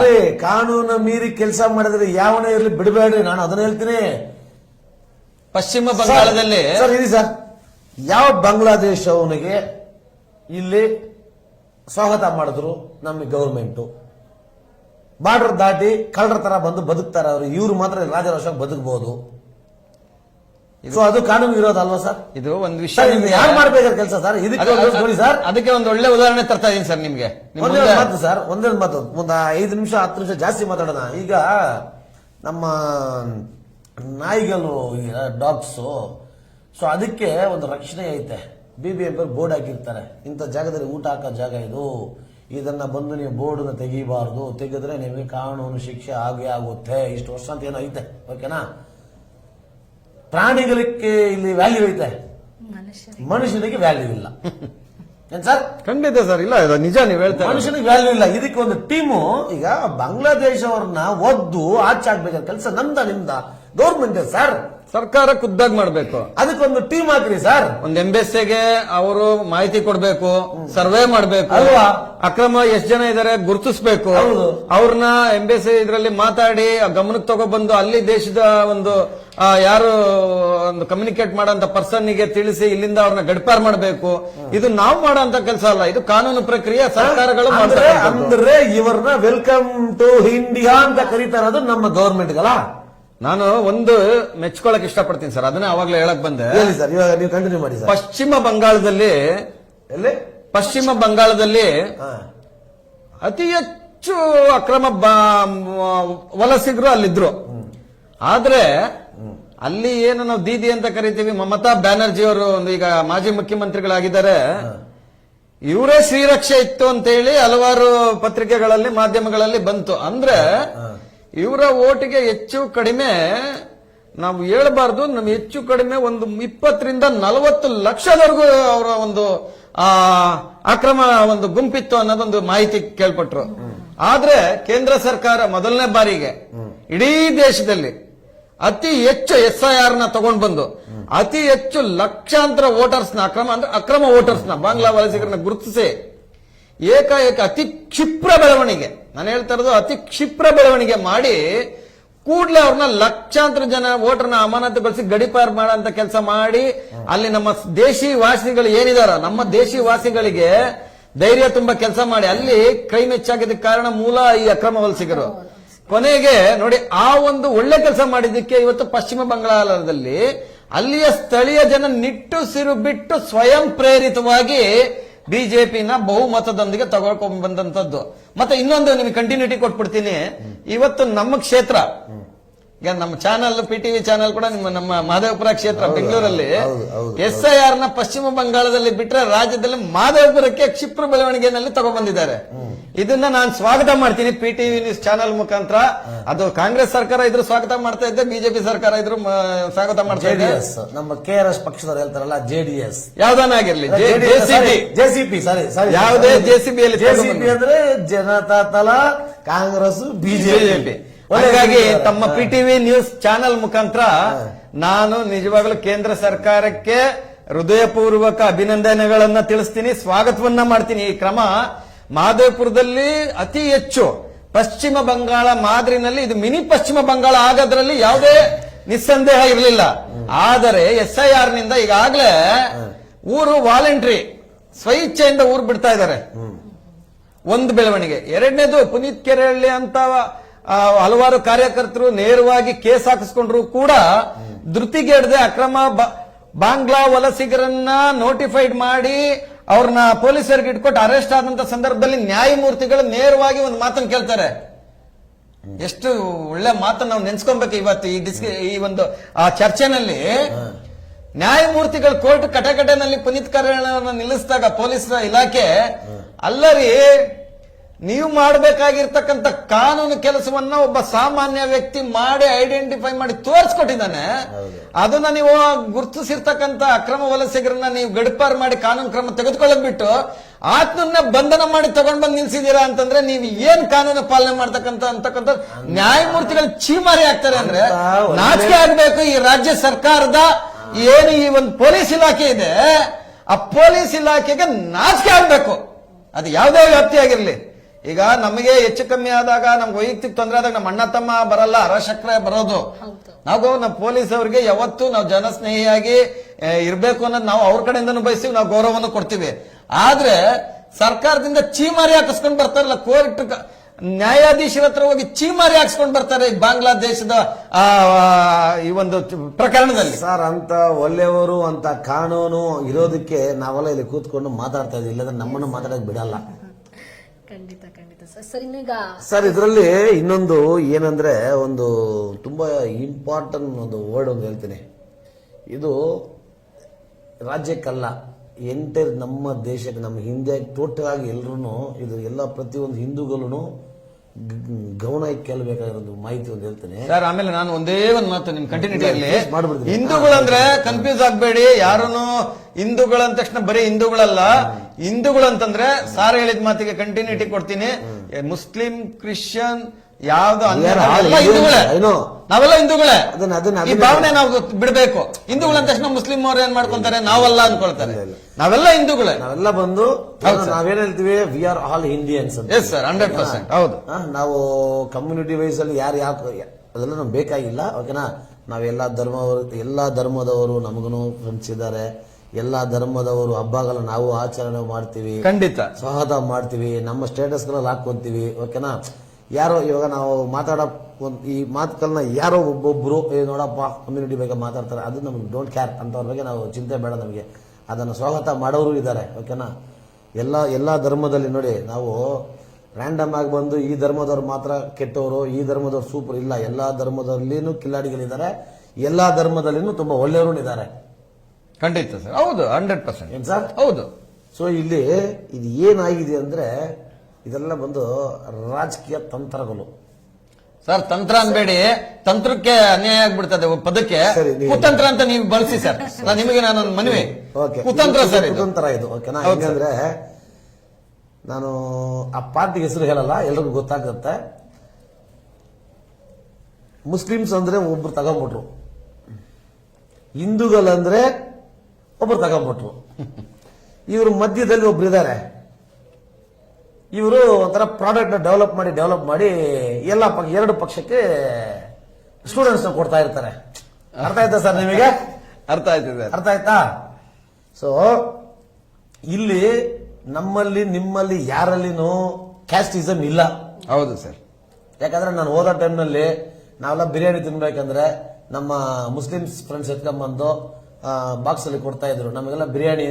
ಆ ಟೈಮಲ್ಲೆಲ್ಲ ಬಂದು ನಿಜ ಓಕೆನಾ, ನಾವೆಲ್ಲ ಬಂದು ಈ ಬಕ್ರೀತು ಇಂಥದ್ದು ಅಂತದೆಲ್ಲ ಬಂದ್ರೆ, ಏನೋ ರಂಜಾನ್ ಎಲ್ಲ ಬಂದ್ರೆ ನಾವೆಲ್ಲ ಕಾಯೋರು, ಕ್ಯಾರಮ್ಮ ಬಿರಿಯಾನಿ ಕಬ್ಜ ಅಂತವರು. ಓಕೆನಾ, ಅವರೆಲ್ಲ ಬಂದು ಎಷ್ಟು ಖುಷಿಯಾಗಿ ಅವ್ರ ಅಪ್ಪ ಅವ್ರ ಅಮ್ಮ ಎಲ್ಲ ಬಂದು ನಿಮ್ ಫ್ರೆಂಡ್ಗೆ ಎತ್ಕೊಂಡಾಗ ಕೂಡ ಅವರೆಲ್ಲ ಬಾಕ್ಸ್ಗಳಲ್ಲಿ ಅವ್ರಿಗೆ ಯಾರು ತುಂಬಾ ಬೇಕಾಗಿರೋರು ಅವ್ರ ಫ್ರೆಂಡ್ಸ್. ಓಕೆನಾ, ಅವ್ರಿಗೆಲ್ಲ ಕೊಡೋರು. ಮತ್ತೆ ಆ ಗ್ರಾಮದಲ್ಲಿ ಒಂದು ಅಕ್ಕಪಕ್ಕ ಮನೆ ಕೊಡೋರು. ಅವತ್ತು ಆ ಗ್ರಾಮದಲ್ಲೇ ಬಂದು ನಾವೇನ್ ಸರ್ ಬಿರಿಯಾನಿನ ಟ್ರೆಂಡ್ಸ್ ಎಲ್ಲ ಇವಾಗ ಬಂದಿರೋದು. ಸೊ ಆ ಕಾಲಕ್ಕೆ ಬಿರಿಯಾನಿ ನಮ್ಮ ವಯಸ್ಸಲ್ಲ ಬಿರಿಯಾನಿ ನಾನು ಕೂಲೋದ ಟೈಮ್ ನನಗೆ ಗೊತ್ತಿಲ್ಲ, ನಾನು ನೋಡಿದ್ದು ನಾನು ಹೇಳ್ತಾರೆ. ಅದು ಬಿರಿಯಾನಿ ಅನ್ನೋದು ನಾವೆಲ್ಲ ಮಾಡ್ತಾ ಇರ್ಲಿಲ್ಲ. ಓಕೆನಾ ಸರ್, ಬಿರಿಯಾನಿ ಅಂದ್ರೆ ಅವರೇ. ಹೌದು ಸರ್, ಖಂಡಿತ. ಓಕೆನಾ, ಅದೇ ತರ ನಾವು ತಿರುಪತಿಗೆ ಹೋಗಿ ಬಂದ್ರೆ ರಾಘವೇಂದ್ರ ಸ್ವಾಮಿ ಯಾವ್ದೋ ಪ್ರಸಾದ ಎತ್ಕೊಂಡ್ಬಂದ್ರೆ ಅವರೆಲ್ಲ ಬಂದು ಏನು ನಿನ್ನೆ ಎಲ್ಲಿ ಹೋಗಿದ್ರಿ, ತಿರುಪತಿ ಹೋಗಿದ್ರ, ಪ್ರಸಾದ ಕೊಡ್ರಿ ಅಂತ ಕೇಳಿ ತಿನ್ನೋರು. ಏನ್ ಸರ್? ಹೌದು ಸರ್. ಅದೇ ತರ ಬಂದು ನಾವು ಬಂದು ಮಸೂದಿಗಳ ಚರ್ಚ್ಗಳ ಹೋಗಿ ಕ್ಯಾಂಡಲ್ ಹಚ್ಚಿದೀವಿ. ನಾನು ನೋಡಿ, ನಾನು ಹಿಂದೂ ಧರ್ಮದಲ್ಲಿ ಹುಟ್ಟಿದ್ದೀನಿ. ನಾನು ಯಾವ ದೇವ್ರನ್ನ ಕೇಳಿಲ್ಲ ನಾನು ಈ ಧರ್ಮದಲ್ಲಿ ಹುಟ್ಟಬೇಕು, ನಾನು ಈ ಜಾತಿಯಲ್ಲಿ ಹುಟ್ಟಬೇಕು, ನಾನು ಈ ರಾಜ್ಯದಲ್ಲಿ ಹುಟ್ಟಬೇಕು ಅಂತ ನಾನು ಕೇಳಿಲ್ಲ. ದೇವ್ರು ಎಲ್ಲೆಲ್ಲಿ ಏನಾದ್ರು ಮಾಡ್ಬೇಕು ಮಾಡ್ತಾರೆ. ಓಕೆನಾ. ಸೊ ನಾನು ತುಂಬಾ ನಂಬ್ತೀನಿ ಯೇಸು ಅವರನ್ನು ತುಂಬಾ ನಂಬ್ತೀನಿ. ನನಗೆ ನಮ್ಮ ಅಪ್ಪ ಅವ್ರ ಫ್ರೆಂಡ್ ಒಬ್ರು ಇದು ಪರ್ಸನಲ್ ಮಾತಾಡ್ತಾ ಇಲ್ಲ, ನಾನು ಹೇಳ್ತಾ ಇರೋದು ನನ್ನ ಲೆಕ್ಕಾಚಾರಾಗೆ ನಂದು ಓನ್ಲಿ ನನ್ನ ಮೈಂಡ್ ಸೆಟ್ ಮಾತ್ರ ನಾನು ಹೇಳ್ತಾ ಇರೋದು. ಪ್ರಪಂಚದಲ್ಲೇ ಇರೋದು ಒಂದೇ ದೇವರೇ.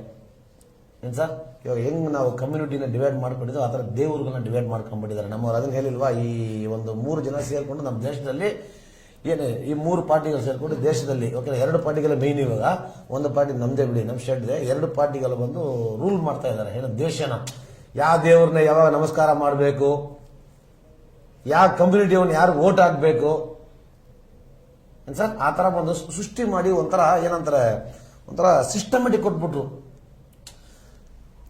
ಏನೇ ಕಾರಣಕ್ಕೆ ನೀವು ಬಿಜೆಪಿ ವೋಟ್ ಹಾಕ್ಬೇಡ ಅಂತ ಮುಸ್ಲಿಮ್ಸ್ ಅವ್ರಿಗೆ ಕಾಂಗ್ರೆಸ್ ಹೇಳೋದು. ಯಾವುದೇ ಇವರಿಗೆ ಸೀಟ್ ಕೊಡಬೇಡಿ ಮುಸ್ಲಿಮ್ಸ್ ಅವ್ರಿಗೆ ಅಂತ ಬಿಜೆಪಿ ಒಂದು ಅಜೆಂಡಾ. ಎಕ್ಸಾಂಪಲ್ ಸರ್ ಇದು, ಓಕೆನಾ, ಎಕ್ಸಾಂಪಲ್ ಹೇಳ್ತಾ ಇದ್ದೀನಿ. ಸೊ ಇವರಿಬ್ರು ಮಾಡಂತ ಒಂದು ಸ್ವಲ್ಪ ಕುತಂತ್ರಣ ಮತ್ತೆ ಇರ್ಲಿ ರಾಜಕೀಯ ಅಲ್ಲ ಇದು, ರಾಜಕೀಯ ಅಲ್ಲ. ಅಂದ್ರೆ ಇವತ್ತಿನ ಸುದ್ದಿ ಏನಪ್ಪಾ ಅದೇ ಬಾಂಗ್ಲಾದೇಶಕ್ಕೆ ಸಂಬಂಧಪಟ್ಟಿರೋ ವಿಚಾರನೇ ಇದು. ನಾನು ಅಂದ್ರೆ ಇವತ್ತಿನ ಮಾಧ್ಯಮದಲ್ಲಿ ಬಂದಿದ್ದೇನಪ್ಪಾ ಅಂದ್ರೆ ಡಿ ಕೆ ಶಿವಕುಮಾರ್ ಅವ್ರಿಗೆ ಬಾಂಗ್ಲಾದೇಶದ ಒಂದು ಇದು ನಿವಾಸಿಗಳ ಮೇಲೆ ಅತ್ಯಂತ ಪ್ರೀತಿ ಇದೆ ಅಂತ ಅಂದು ಆರ್ ಅಶೋಕ್ ಅವರು ಬಿಜೆಪಿ ಅವರು ಹೇಳಿರುವಂತದ್ದು ಇವತ್ತು. ಅದನ್ನೇ ಇಲ್ಲಿ ಹೇಳ್ತಾ ಇರೋದು. ಅವರು ಆಪೋಸಿಟ್ ಪಾರ್ಟಿ ಏನ್ ಬೇಕಾದ್ರೆ ಮಾತಾಡಬಹುದು, ನಾವು ಮಾತಾಡ್ಬೇಕು ಸ್ವಲ್ಪ ಥಿಂಕ್ ಮಾಡಿ ಮಾತಾಡಬೇಕು. ಏನಾಗಿದೆ ಸರ್ ಮುಗಿಸ್ಬಿಡ್ತೀನಿ ಸರ್, 1 ನಿಮಿಷ ಅರ್ಥ ಆಯ್ತಾ. ಅದೇ ನನಗೆ ಗ್ಯಾಪ್ ಬಿಟ್ರೆ ಮತ್ತೆ ನಾನು ಅದನ್ನ ಕಂಟಿನ್ಯೂ ಮಾಡೋದು ಮರ್ತೋಗ್ತೀನಿ, ಓಕೆನಾ. ಸೊ ಇವರು ಈ ತರ ಬಂದು ಇದು ನನ್ನ ಕಮ್ಯುನಿಟಿ, ಅದು ನನ್ನ ಇದು ಇನ್ನೊಂದು ಪಾರ್ಟಿ ಇದು ನನ್ನ ಕಮ್ಯುನಿಟಿ ಅಂತ ಇಲ್ಲಿ ಡಿವೈಡ್ ಮಾಡಿ ನಮ್ಮನ್ನೆಲ್ಲ ಫಸ್ಟ್ ದಡ್ರ ಮಾಡಿದ್ದಾರೆ. ನಾವೆಲ್ಲ ಚಿಕ್ಕ ವಯಸ್ಸಲ್ಲಿ ನಮಗೆ ಮುಸ್ಲಿಮ್ಸು, ಹಿಂದೂ, ಕ್ರಿಶ್ಚಿಯನ್ಸ್ ಏನು ಗೊತ್ತಿಲ್ಲ, ನಮಗೆಲ್ಲ ಕಮ್ಯುನಿಟಿಗಳು ಗೊತ್ತಿಲ್ಲ ಸರ್ ನಮಗೆಲ್ಲ. ಓಕೆ, ಇವತ್ತು ನಾವು ಎಷ್ಟೋ ಫ್ರೆಂಡ್ಸ್ ನಮ್ಮ ಕಮ್ಯುನಿಟಿ ಅಂತ ಅವ್ರಿಗೆ ಗೊತ್ತಿಲ್ಲ, ಅವ್ರ ಕಮ್ಯುನಿಟಿ ನಮ್ಗೆ ಏನಂತ ಗೊತ್ತಿಲ್ಲ. ಸೊ ಆ ತರ ನಾವು ಬದುಕಿರೋದು. ಆ ಕಾಲದ ರಾಜಕೀಯ ಬೇರೆ ತರ ಇತ್ತು, ಓಕೆನಾ. ಇವಾಗ ಇವರು ಬದುಕೋದಕ್ಕೆ, ಇವ್ರ ವಂಶಗಳನ್ನ ಬೆಳೆಸ್ಕೊಳ್ಳೋದಕ್ಕೆ ಇವರು ಈ ಜಾತಿಯನ್ನ ಒಂದು ದೊಡ್ಡ ಬಾಂಬ್ ಹಾಕ್ಸ್ಬಿಟ್ಟಿದ್ದಾರೆ. ಇಲ್ಲಿ ಧರ್ಮಗಳು ಅಂತ ದೊಡ್ಡ ಬಾಂಬ್ ಇದು. ಇದಕ್ಕೆ ಏನೋ ಪ್ರಪಂಚದಲ್ಲಿ ಯಾವ್ದಾದ್ರು ದೊಡ್ಡ ಬಾಂಬು ಏನಾದ್ರು ಇದೆಯಂದ್ರೆ ಇದು ಇಂಡಿಯಾನಲ್ಲಿ ಇರೋದು, ಬೇರೆ ಕಂಟ್ರಿಯಲ್ಲಿ ಇಲ್ಲ ಸರ್. ಅದೇನೋ ನ್ಯೂಕ್ಲಿಯರ್ ಅದು ಇದಂತಾರಲ್ಲ, ಅದೆಲ್ಲ ವೇಸ್ಟ್ ಬಾಂಬ್ ಅಲ್ಲ. ಅದು ಹಾಕಿದ್ರೆ ಯಾವ್ದೋ ಒಂದು 100 ಕಿಲೋಮೀಟರ್ 500 ಕಿಲೋಮೀಟರ್ ಬ್ಲಾಸ್ಟ್ ಆಗ್ಬೋದು. ಆದ್ರೆ ಇವರು ಮ್ಯಾನುಫ್ಯಾಕ್ಚರಿಂಗ್ ಮಾಡಿದ್ದಾರೆ ನೋಡಿ, ಕಾಂಗ್ರೆಸ್ ಬಿಜೆಪಿ, ಇಂಡಿಯಾ ಒಂದೇ ಸರ್ ಬ್ಲಾಸ್ಟ್ ಆಗ್ತದೆ. ಸೊ ಆತರ ಇವತ್ತು ಮತ್ತೆ ಅಲ್ಲಿಗೆ ಬರ್ತೀನಿ, ಓಕೆನಾ. ಬಾಂಗ್ಲಾದೇಶ ಅವರು ಇಲ್ಲಿ ಬಂದಿರೋದು ಅವರಾಗಿ ಇಲ್ಲಿ ಬಂದಿಲ್ಲ, ಏನ್ ಸರ್. ಇಲ್ಲಿ ಯಾವುದೇ ಪಬ್ಲಿಕ್ ಅವನು ಸ್ವಾಗತ ಮಾಡಿಲ್ಲ ಇವರು ಗೆಲ್ಲೋದಕ್ಕೆ. ನಾನು ಹೇಳಿದ್ನಲ್ಲ ಅವಾಗಲೇ, ಕಾಂಗ್ರೆಸ್ ಅಂದ್ರೆ ಯಾರನ್ನ ಆಯ್ಕೆ ಮಾಡಿದ್ದಾರೆ. ನಮಗೆ ನಾವು ಇವತ್ತು ನಮ್ಮ ಇಂಡಿಯನ್ಸ್, ನಮಗೆ ಈ ದೇಶ ಬಿಟ್ಟರೆ ಬೇರೆ ದೇಶನೇ ಇಲ್ಲ ನಮಗೆ. ನಾವು ಬದುಕಿದ್ರು ಇಲ್ಲೇ, ಸತ್ರು ಇಲ್ಲೇ. ಬಟ್ ಮುಸ್ಲಿಮ್ಸ್ ಕಂಟ್ರಿಗಳು ಎಷ್ಟೋ ಕಂಟ್ರಿಗಳಿದೆ, ಕ್ರಿಶ್ಚಿಯನ್ಸ್ ಕಂಟ್ರಿಗಳು ಎಷ್ಟೋ ಕಂಟ್ರಿಗಳಿದೆ. ನಾಳೆ ನಮ್ದೇನಾದ್ರೂ ಇನ್ನೊಂದು ಎಕ್ಸ್ಟ್ರಾ ನಮ್ಮ ಹಿಂದೂಗಳು ಬದುಕಂತ ಒಂದು ದೇಶ ಬೇರೆ ಇದ್ದಿದ್ರೆ ಇವತ್ತು ಬಿಜೆಪಿ ಅವರು ಅವ್ರನ್ನ ಕರ್ಕೊಂಬರೋರೆ. ನಮಗೆ ಬೇರೆ ಕಡೆ ಹಿಂದೂಗಳು ಇಲ್ಲ, ಹಂಗಾಗಿ ಕರ್ಕೊಂಬಂದಿಲ್ಲ, ಓಟ್ ಹಾಕೋದಕ್ಕೆ ಆಗಿಲ್ಲ. ಏನ್ ಸರ್, ಇವ್ರಿಗೆ ಅವಕಾಶ ಇದೆ ಕರ್ಕೊಂಬಂದ್ಬಿಟ್ಟು ಸರ್. ಅರ್ಥ ಆಯ್ತಾ ಸರ್. ಈಗ ಓಪನ್ ಆಗಿ ಹೇಳಿದ್ರಿ, ಜನರು ದಡ್ರಲ್ಲ. ಹೌದು, ಬಾಂಗ್ಲಾದೇಶ ಬರೋದಕ್ಕೆ ಕಾರಣ ಯಾರು ಅನ್ನೋದು ನಾನು ಇಂಡೈರೆಕ್ಟ್ ಆಗಿ ಹೇಳಿದ್ದೀನಿ ಸರ್. ಅರ್ಥ ಆಯ್ತಾ. ಇವ್ರು ನೋಡಿ, ಇವ್ರು ಏನ್ ಚಾಚ ಅಲ್ಲ, ಇವ್ರಿಗೆ ಬೇರೆ ನಾವು ಹಿಂದೂಗಳು ಬೇರೆ ದೇಶದಲ್ಲಿ ಇಲ್ಲ, ಹಂಗಾಗಿ ಅವರು ಕರ್ಕೊಂಬರಕ್ಕೆ ಇಲ್ಲ, ಆಪ್ಷನ್ ಇಲ್ಲ. ಹಂಗಾಗಿ ಇವ್ರು ಧ್ವನಿ ಎತ್ತಾ ಇದ್ದಾರೆ, ಬಾಂಗ್ಲಾದೇಶ ಓಡಿಸಿ ಅಂತ. ಓಕೆನಾ ಸರ್. ಹೌದು, ಖಂಡಿತ. ಎಲ್ರು ಇಲ್ಲಿ ಕ್ರಿಮಿನಲ್ಗಳೇ, ಎಲ್ರು ಕೋಟುವಟ್ಟಿಗಳೇ. ಸೊ ಸ್ಮಾಲ್ ಸ್ಟೋರಿ ಅಷ್ಟೇ, ಬಿಡಿಸಿ ಹೇಳಿಲ್ಲ, ಆದ್ರೆ ನಿಮ್ಗೆ ಅರ್ಥ ಆಗಿರ್ತದೆ, ಅರ್ಥ ಆಗಿದೆ, ಅವ್ರಿಗೂ ಅರ್ಥ ಆಗಿರುತ್ತೆ, ವೀಕ್ಷಕರಿಗೂ ಅರ್ಥ ಆಗಿರುತ್ತೆ. ಸರ್, ನೀವು ಅವಾಗಲೇ SIR ಪರಿಷ್ಕರಣೆ ಬಗ್ಗೆ ಕೇಳ್ತಾ ಇದ್ರಿ. ಮಹದೇವಪುರದಲ್ಲಿ ಕ್ಷಿಪ್ರ ಗತಿಯಲ್ಲಿ ಮುಂದೆ ಹೋಗ್ತಾ ಇದೆ ಅಂತ. ಸೊ ಎಲ್ಲಾ ಕಡೆ SIR ಪ್ರಕ್ರಿಯೆ ಯಾವ ರೀತಿಯಾಗಿ ನಡೀತಿದೆ ಅಂದ್ರೆ, ಒಂದಿಷ್ಟು ಮಸೀದಿಗಳಲ್ಲಿ, ಮಂದಿರಗಳಲ್ಲಿ, ಚೌಟ್ರಿಗಳಲ್ಲಿ ಅಂತ ಕಡೆ ಎಲ್ಲ ನಡೀತಾ ಇದೆ. ಸೊ ಆ ತರ ಆದಾಗ ಸರಿಯಾದ ರೀತಿ ಯಾರು ನಮ್ಮ ಒಂದು ಇಂಡಿಯಾದವ್ರು ಯಾರು, ಬೇರೆ ದೇಶದ ಗೊತ್ತಾಗುತ್ತಾ ಏನು ಅನ್ನೋದು. ಈಗ ಆಲ್ಮೋಸ್ಟ್ ನಡೀತಿರೋದೇ ಅದು. ಬೇರೆ ಬೇರೆ ಕಡೆ ಬಂದವರು ಅಲ್ಲಿ ಬಂದು ಏನೋ ಅದು ಪರಿಷ್ಕರಣೆ ಮಾಡ್ತಾನೆ ಇಲ್ಲ. ಸೊ ಆವಾಗ ಅದು ಮಿಸ್ ಆಗುವಂತ ಚಾನ್ಸಸ್ ಇರುತ್ತೆ ಅಲ್ವಾ, ಅದಕ್ಕೇನು ಹೇಳ್ತೀರಾ ತಾವು?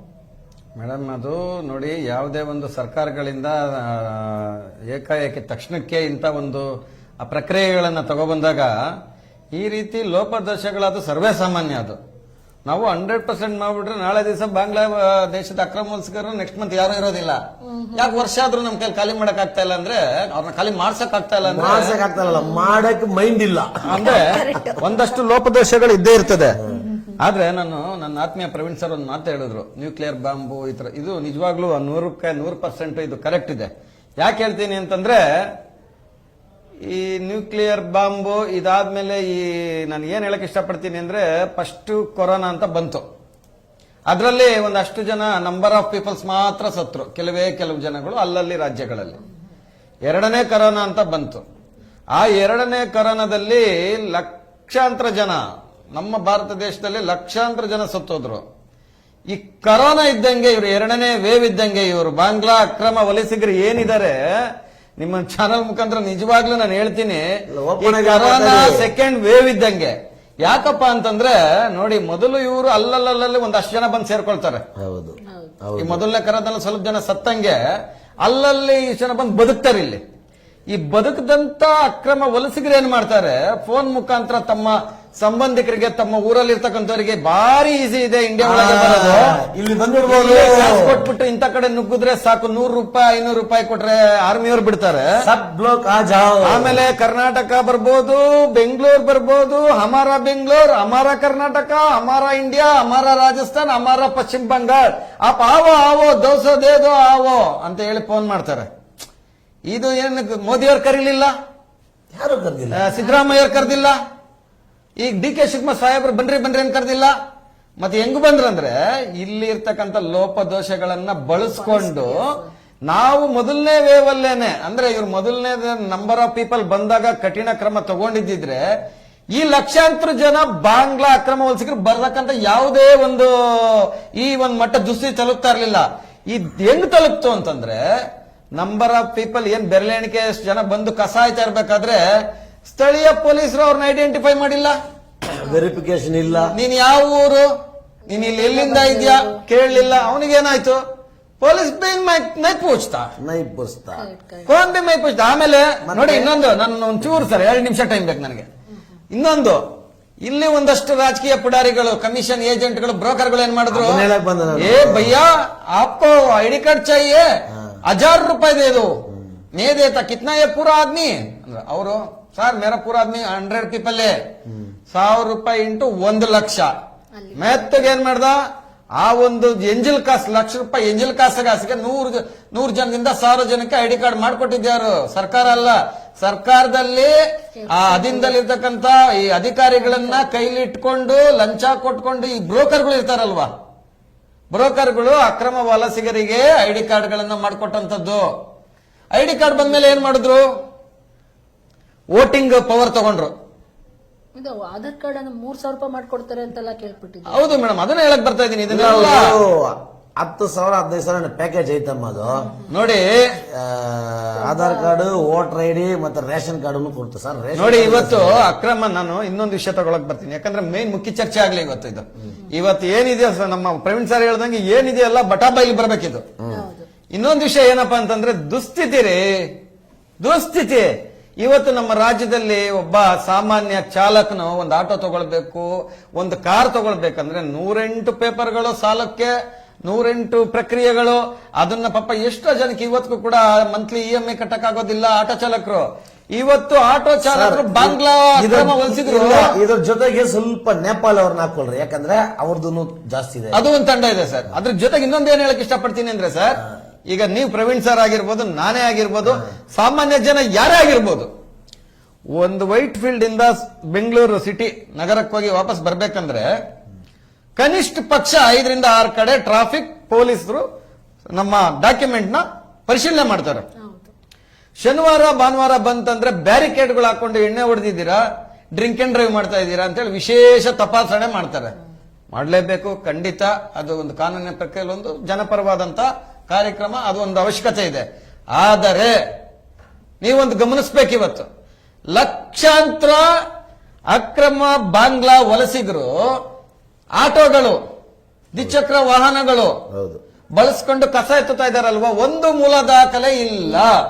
ಹೌದು, ಲೈಸೆನ್ಸ್ ಇಲ್ಲ ಅವ್ರ ಹತ್ರ. ಅವರಿಗೆ ಡಿಎಲ್ ಸಿಕ್ಕೋದಿಲ್ಲ, ಗಾಡಿಗೂ ಇದು ಡಾಕ್ಯುಮೆಂಟ್ಸ್, ಆ ಗಾಡಿಗೆ ಡಾಕ್ಯುಮೆಂಟ್ಸ್ ಇಲ್ಲ. ಹೌದು. ನಾಳೆ ಆ ಗಾಡಿ ಎಲ್ಲೋ ಅವ್ರು ಕುಡ್ದಾಗ ಸೀಸ್ ಆಮೇಲೆ ಮೇಡಮ್, ಸೀಸ್ ಆಗೋದು ಅದೆಲ್ಲ ಆಮೇಲೆ, ಪ್ರಾಣನೇ ಹೋಯ್ತು. ನಮ್ಮವ್ರ ಮೇಲೆ ಹತ್ತಿಸ್ಕೊಂಡೇ ಹೋದ್ರು. ಅವರೆಲ್ಲ ಕುಡ್ದಿರ್ತಾರೆ, ಗಾಂಜಾ ಮತ್ತಲ್ಲಿ ಇರ್ತಾರೆ, ಬೆಳಗಿನ ಜಾವ ಗಾಂಜಾ ಮಾಡ್ಕೊಂಡು ಬರ್ತಾರೆ ಅವರು. ಅವ್ರು ಎಲ್ಲಾ ತರ ಅವರಿಗೆ ಹವ್ಯಾಸಗಳಿರ್ತವೆ. ಕಸಾಯವ್ರನ್ನ ಹೋಗಿ ನಾವು ಗುಟ್ಕಾ ಇರಲ್ಲ, ಕುಡಿತಾ ಇರಲ್ಲ ಅಂತ ನಾವ್ ಹೇಳಕ್ ಆಗಲ್ಲ. ಇನ್ನೊಂದು ಅವ್ರು ಕುಡ್ದಿದ್ರು ನಾ ಗಬ್ಬಲ್ಲಿ ಅವ್ರು ಕುಡ್ದಿದ್ದಾನ ಗಾಂಜಾ ಹೊಡೆದ ಗೊತ್ತಾಗಲ್ಲ. ಅಲ್ಲಿ ಬುದ್ಧಿ ಸತ್ತು ಹೋದ್ರೆ ಕ್ಯಾಮ್ರಾ ಯಾವ ಗಾಡಿ ಅಂತ ಐಡೆಂಟಿಫೈ ಮಾಡುತ್ತೆ, ಯಾವನ್ ಗುತ್ಕೊಂಡು ಹೋದ ಅಂತೇಳಿ ಯಾವ ಪೊಲೀಸ್ ಐಡೆಂಟಿಫೈ ಮಾಡ್ತಾರೆ. ದಾಖಲಾನೆ ಇಲ್ಲ, ನಂಬರೇ ಇಲ್ಲ ಅಂದಾಗ ನೀವೇನ್ ಐಡೆಂಟಿಫೈ ಮಾಡ್ತೀರಾ? ಮತ್ತೆ ಇವ್ರು ಅಕ್ರಮವಾಗಿ ಇಷ್ಟೊಂದು ಗಾಡಿಗಳನ್ನ ಓಡಾಡಿಸ್ತಾ ಇದಾರೆ ಅಂದ್ರೆ ಪೊಲೀಸ್ನವ್ರೇನು ದಿಂಬು ಇಟ್ಕೊಂಡ್ಬಿಟ್ಟು ನಾನು ಮಲ್ಕೊಂಡಿದ್ದೀರಾ ರೋಡ್ಗಳಲ್ಲಿ, ರಸ್ತೆನಲ್ಲಿ? ಯಾಕೆ ನಿಮ್ಗೆ ಬರೀ ಡ್ರಿಂಕ್ ಅಂಡ್ ಡ್ರೈವ್ ಗಾಡಿ ಕಾಣದ? ನಮ್ಮವ್ರ ಕನ್ನಡಿಗರ ಗಾಡಿ ಬಂದ್ರೆ ಏನ್ ಕೈ ಹಾಕ್ಬಿಟ್ಟು ಎಲ್ಲ ತೆಗಿದಾಕ್ಲೆ ಎಲ್ಲ ಇದೆ, ಇದಿಲ್ಲ ನಿಂದು ಎಮಿಷನ್ ಟೆಸ್ಟ್ ಇಲ್ಲ, ಕಟ್ ಫೈನ್ ಮಿಷಿನ್ ಅಲ್ಲಿ ಹಂಗೆ ಬಿಲ್ ಹೊಡಿತೀರಾ. ಇವ್ರಿಗೆ ಆ ಬಿಲ್ ಹೊಡಿಯಕ್ಕೆ ಯಾವ್ದು ಮಿಷಿನ್ ಇಲ್ವಾ? ನಂಬರೇ ಇಲ್ವಲ್ಲ, ಏನ್ ಬಿಲ್ ಹಾಕ್ತೀರಾ ಇವ್ರಿಗೆ?